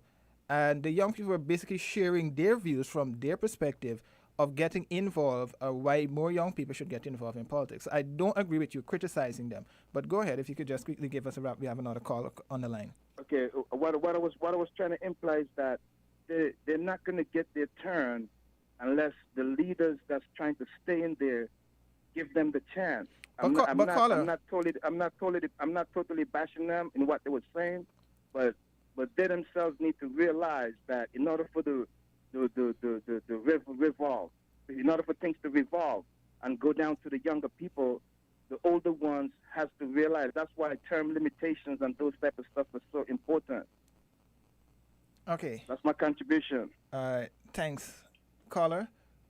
We just heard the representative from the St. Kitts National Youth Parliament Association basically expressing his views about the young people here in St. Kitts and Nevis, why they should go out and vote. The youngsters from this Youth Parliament Association basically came here and they were discussing issues surrounding youth voting, them going to the polls. Why is it important for them to go to the polls? So I do not support the notion of people criticizing young people for expressing their views, because when their views are not heard, they're criticized, they're asking for equal say, and we're still criticizing them. So I do not think it's a fair assessment for young people to be criticized if they're expressing their views when it comes to politics and getting their seat at the table. Caller, good afternoon. Good afternoon, caller. I guess we missed that caller. But as I was saying, when we look at politics, we're seeing not only a lot of young people. I mean, we don't do a lot of breakdown in terms of how many young people go out to vote and so forth. But oftentimes, there's an issue with getting young people to actually go out and exercise their franchise. And we know all the sayings that keep going around time and time again, election in, election out, in terms of getting the young people out to vote. But now they're expressing their views, they're sharing their thoughts and their opinion as to why, well, we missed that caller, expressing their views and opinions as to why young people are not more involved in politics. So to criticize them for sharing their views because they're the next generation. And we know the issues we have here in St. Kitts and Nevis with some young people that oftentimes, if we can get them at the table to share what they want, would be a plus for us here in St. Kitts and Nevis. Go back to the phone lines. Caller, good afternoon. Mr. Abel, good afternoon. Good afternoon. Okay, let me address your question that you posed to me, or your recommendation that you posed to me before we took the break for the headline news. So I did make contact with the representative for Nevis 4, I think that is, if I'm correct, St. Thomas's. She did indicate, because I had reached out to her to join me on Voices, she did indicate that she did receive her monies. She was paid last week. Okay. Yes. That's Go good ahead. enough for me. Okay, go ahead. Thank you very much. Yes. Yeah. And let me, before we get to the local, you all bring on one contractor yesterday. Well, he said he worked with the father. But then I get paid, he said that the contract, like he went over 2 years, but I mean sabotage upfront because when they're supposed to get a certain amount of money, then I get them. So then I'm therefore now the contract has to overrun the money and the mail. So I want to big up in FM, for these kind of voices be heard. Because the truth about it, you say, as soon as the guy starts to talk, right? It clicked me because basically the same situation took place right when I'm on set. And he said that, he been nice. Our nice guy commander, yes. And the government after the money. And right now, the firm that we learn trade with right now, can just go to arbitration and women case. Legal fees, you see, he said that they don't want to go, and he's right. So we think the government is supposed to pay to the people, it's can the work done to the people on the money. Because, listen to me, legal fees for the contractor part here in a month shop. Just legal fees alone, you know, Mr. Abel, are over $1 million. You know, we love the approach of the little young guy there yesterday. I mean, the government to pay the people on the money. They work, pay their money. Mr. Abel, me hear my sister, let me say good afternoon to all the listeners. Me hear my sister and my cousin, oh, them passionate to the boy. Wow. So, Mr. Abel, let it be reasonable now. And we need to be reasonable. Now, the problem, the problem of the Labour Party, the problem itself at Douglas. Douglas are the problem for the opposition. But at the same time, I don't really think, you see, we outsider looking, right?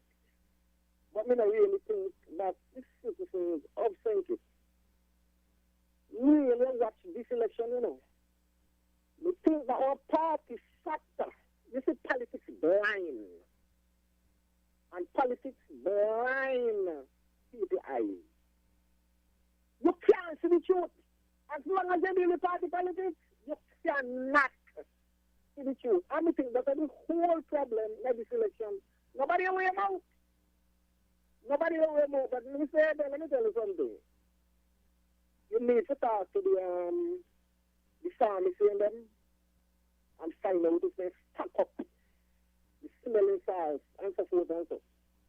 Because this election, trust me, the Saturday, when it be Friday, Saturday, you're going to need 20 psychiatrists, you're going to need a lot of smelling salts, you're going to need a lot of things. Right on this because, trust me, 20 people are going to surprise. That am I a little bit, I get to beat the party politics.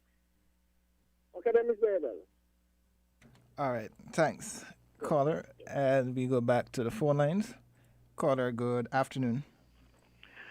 Good afternoon. We all need to realize that regardless of which party or collection of parties forms the government after Friday. The sky will not fall in, the sun will continue to shine, the rain will still fall.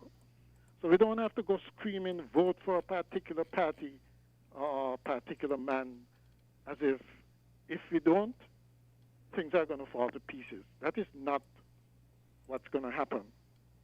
Our problems have never been economic. We've always progressed, regardless of who led or which parties were in power. You look at our history, come up throughout our history, and you'll see that. Okay? So we should not make this about, make it seem as if we're on the verge of some precipice, and if we don't elect one or the other, we're going to go over it. That is not the case. Dr. Douglas has led the country before. He has shown the capacity to lead it in good times and bad. He left the current government with a good inheritance, which it is spending now to its advantage. Yes, every government would do that. Okay? But what we have to realize is that things, and no party willing to really step up to the plate and to say it right now, but from the looks of things, we're going to be in for a tough time in the next coming months. All right? And that is what we should be concerned about. Right? Which one has the capacity to lead us in those times, which leader, and which party has the, or collection of parties have the best policies to going forward. Okay, that is what we should be concerned about. And another thing we should be concerned about is the fact that nobody in the right mind is going to say that we are doing things how we should do them now. There's far too much secrecy. The government is not transparent. So just like how you have to be questioning people's figures and that sort of thing, we just don't know. And we should know because it's public money. It's public affairs. And that has to change. That absolutely has to change. Otherwise, 5 years and 10 years from now, we're going to be coming back with the same old arguments, right? And the same kind of deception, right? We need to know what is happening in our government. There has to be transparency. And if one side is saying that, well, they're going to be more transparent in the future, even if they weren't in the past, because this is about the future. If one side is saying that, and the other side is saying, oh, things are hunky-dory, could you imagine what is going to be happening in the next 5 years if, for instance, we re-elect these people who don't have a commitment to things like good governance and openness and transparency in government? No, we have to go forward. We can't accept the status quo. They promised these things, they have not delivered, and therefore they should not be rewarded with a second term, because we can bet your life they're going to be doing the same thing. The only way we would know what's happening in our government is if we change it. And I'm saying that we should keep changing governments until we get it right, because no one in their right mind can think that how things are being done now is right. No way. And that's my point. We should our decisions on Friday. We should be thinking in a sober manner as to how we want to do things going forward, what the future is supposed to be looking like. Okay, not what was done in the past, not what was done wrong in the past. We want to correct things, and things have not been corrected for the past 5 years, even though it was promised that there would be, and so we need to get a fresh set again to try and correct them. Let them have a go at the plate and let them try to correct. If they don't correct them, then we change again. Simple. And like I said, the bottom line is the sky is not going to fall in after Friday. So please, nobody has to be screaming, vote this and vote that. Right? It's our country, and it will still continue to progress regardless. Right? But we need to do things in a correct way, in a fair way. It's all about fairness and justice for everybody, not just one half of the country and the other one satisfied with crumbs. that's not good enough. That's not how you develop a country. That Okay. is my point. All right. Thanks, caller. We go back to the phone lines. Caller, good afternoon. Good afternoon, sir. Good afternoon. I'm listening to that caller there just now, right? I want to say clearly that my name is Vinsha Mulchan Mangro. And that caller there keep calling. A number of times I tried to call him to make a point, and that caller there keep calling, and he's one-sided. And I'm going to say this. From 1995, I started to vote here in St. Kitts and Nevis. I could not have voted in 1993 because I was 2 years younger, or a year and a half, somewhere around there. But in 1995, I voted for Labour, this Labour Party, with Mr. Cedric Leiber in constituency number 8. 1995, I voted for Labour because of the corruption that was going on with the PAM party at that time. And in 1995 to 2000, Labour did well in terms of trying to correct them situation, but they did not do everything they said they would have done in the manifesto. But I decided, you know what? They deserve an next chance because they did do something and did clean up some part of the corruption that was going on. So I voted in 2000 again for Mr. Cedric Leiber in constituency number 8 for the Labour Party. But you know what? When the leader for the Labour Party started to tell lies, I could not agree with that. And when Mr. Cedric Leiber come by my motherland in and sit down on a bench and said he's going to do this and he's going to change this and they're going to change that, and that did not happen. And in 2005, Dr. Denzel Douglas lied to the people of St. Kitts and Nevis when I had people, friends and so who used to come cut cane here in St. Kitts and Nevis. So the sugar factory is not going to close down over his dead body. And 2 months after the election, the sugar factory closed down. 2010, VAT. What VAT they're talking about? They're going to bring a VAT in this country, and we have the highest rate of VAT in this country of St. Kitts and Nevis. So am I supposed to believe in Dr. Denzel Douglas again? I would still say I am an independent voter. And when I see wrong, I say wrong because I voted twice for the Labour Party. I voted twice for the PAM Party. And I voted once for the Unity Party. And I'm going to vote again for the Unity Party because of the fact that this short 5 years, and nowadays days, this 5 years is like 5 months now. When Labour won in 1995, 5 years was like 10 months. So they had twice the time. And I have seen this country develop again. I've been to Nevis for 3 months, working and spending some time over there. And I've seen development from Nevis over there, now that they have this situation with the coalition government. So let me say to the caller, you have to be damn fair if you want to be somebody who's talking about... Okay, just caller, as you make your point, just try to mind the language, please. Sorry about that, but I'm passionate just like everybody else. Because you know what? Dr. Denzel Douglas lose the election in 2015. And he went and have a Dominica diplomatic passport to travel just like everybody else in government and in leadership. And sell Dominican passport rather than our St. Kitts and Nevis passport. I went to England last year for the World Cup. Me, Vinsha Mulchan Mangro, went to England to watch the World Cup, the Cricket World Cup, and back my West Indies team with my St. Kitts flag.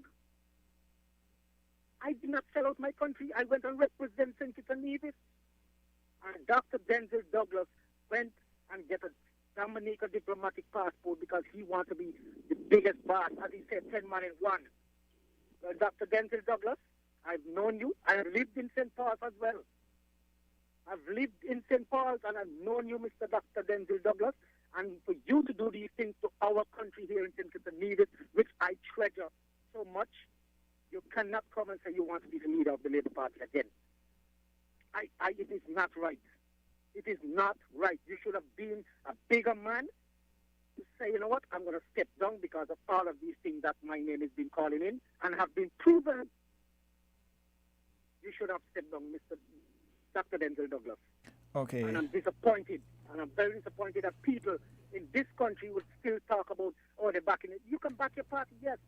But now when your party doing the wrong things, you can't tell them. But caller, you're saying that you're supporting one side, but I don't I'm think. independent voter. Yeah, okay, you're independent voter, but I don't think it's fair that you criticize somebody for backing one side. That's their opinion. That's what I just said. I am not saying you're not supposed to vote for your party. But if you have a civil right to your country, then that should have been forced instead of your party. Because the first time I see it Liber take me to register in 1994, he come in his Jeep in Tehran, picked me up. Okay, caller, 30 seconds if you could just quickly wrap for me. Right, so that's what I'm saying. It's not about the party, it's about your country. Because I voted for Labour first, that's the first time I ever voted. C.G. Labour take me to register. So I voted for Labour because at the time I see the issues. But now I'm seeing the issue, so I'm saying it's not right for Dr. Denzel Douglas to come and say he wants to run this country again. It's very unfair, and I hope the people do the right thing on June 5th, on Friday. Thank you, sir, for your time, and let people be fair. All right, thanks, caller. Well, the caller is basically saying that he's an independent and he's explaining why one side shouldn't get in. But at this point, we'll take a quick break and then we'll come right back with Voices here on Win FM. Found the sound 98.9 Win FM. This is an unprecedented announcement from Horseman's. Get up to $30,000 off and pay zero VAT on top of that. It's Horseman's Automotive Unprecedented Sales Event happening now. Yes, for the first time ever, you get up to $30,000 off and pay zero VAT on top of that. Yes, pay zero VAT and get up to $30,000 off on top of that. This has never been seen before. Unprecedented savings at the Unprecedented Auto Sales Event at Horseman's Automotive. Up to $30,000 off and pay zero VAT on top of that. Let me repeat, up to $30,000 off and pay zero VAT on top of that. Don't miss this, it's unprecedented. Terms and conditions apply.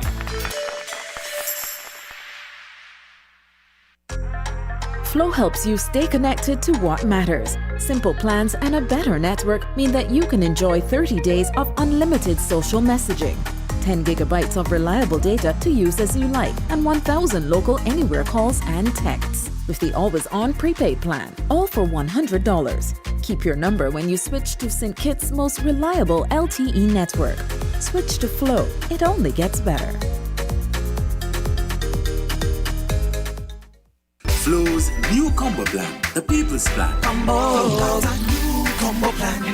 You can call anyone, no matter which network you dey on. Just use your.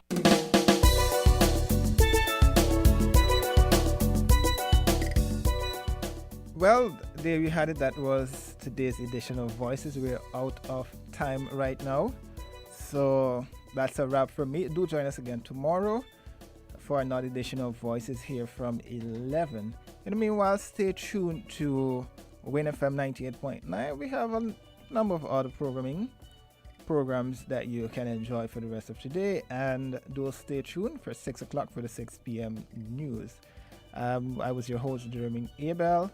So long. Do enjoy the rest of your day.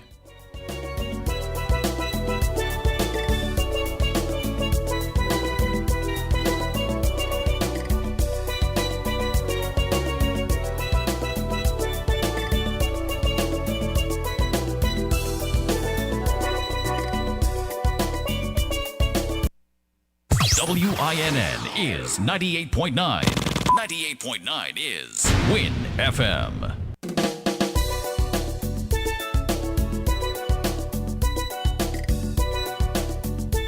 Tonight, the journey to a stronger, safer future. St. Kitts Nevis continues with the Team Unity Virtual Election Campaign 2020. Yes. This Wednesday night, June 3rd. Join us at 7:30 p.m. with Dr. Honorable Timothy Harris and his Team Unity Dream Team with special guest artists DJ Cool, Hellfire Sound, featuring Selector Sparry, plus Ras Kelly and the Rhythm Band. The Team Unity Virtual Campaign for a stronger, safer future has set social media on fire. Team Unity is leading St. Kitts Nevis to a stronger, safer future.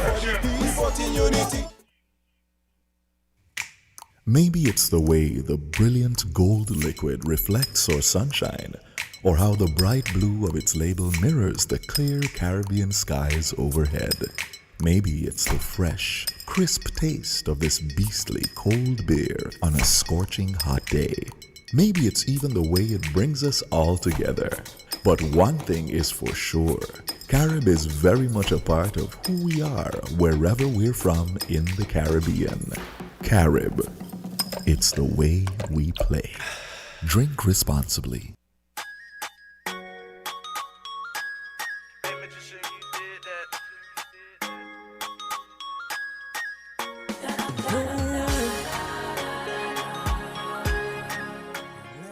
My fellow citizens and residents, this is Dr. the Honorable Timothy Harris, Prime Minister of St. Kitts and Nevis. Together, we have achieved much in just 5 short years. But there is more work to be done. With your support, we can build a stronger, safer future for our children, ourselves, and our beloved country. I need the team to deliver that future